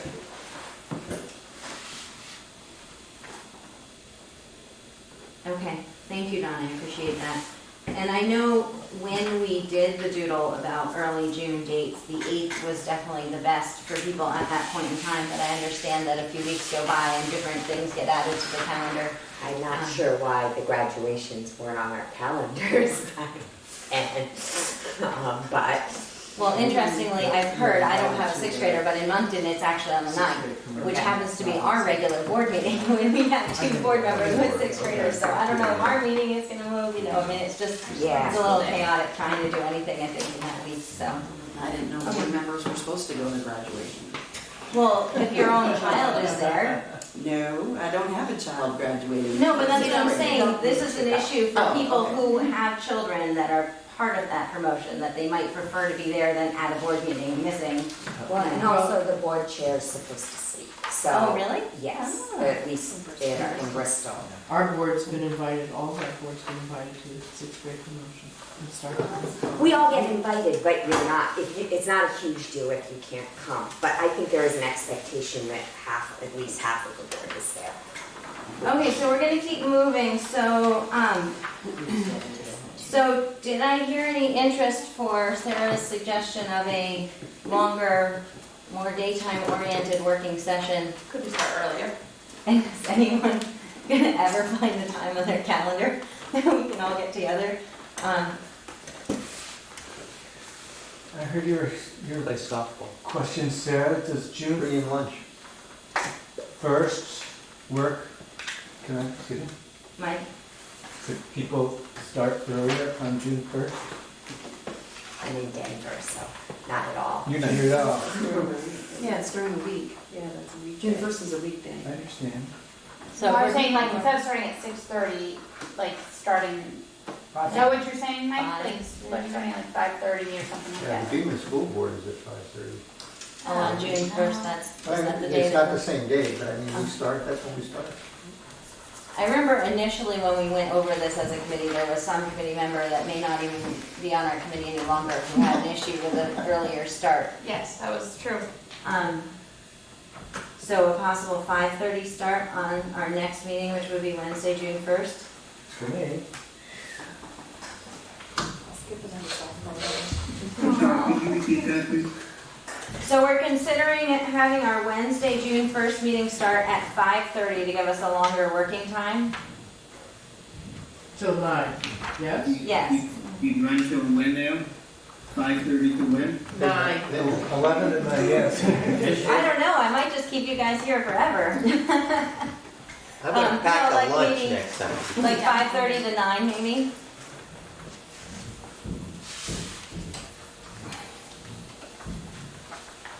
Everyone's gonna kill me if we don't end this soon. No, you're doing great. It's because you can't see the clock. I know what the clock And we're says. at Bristol, right? And that's at Bristol. Okay, so hearing no objections, and I'm gonna just ask this, if you, as you consult your calendar, realize, oh my gosh, there's no way I can be there before 6:30 on the 1st, just shoot me an email.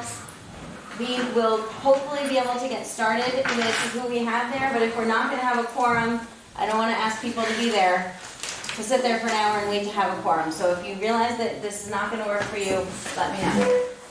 Thank you all so much for considering your flexibility on this, and I will update the timeline and the work plan and include that. So just for closing out the other items on the agenda, the item number 5 was around drafting the report. We were planning to have an initial discussion. I am not going to discuss that.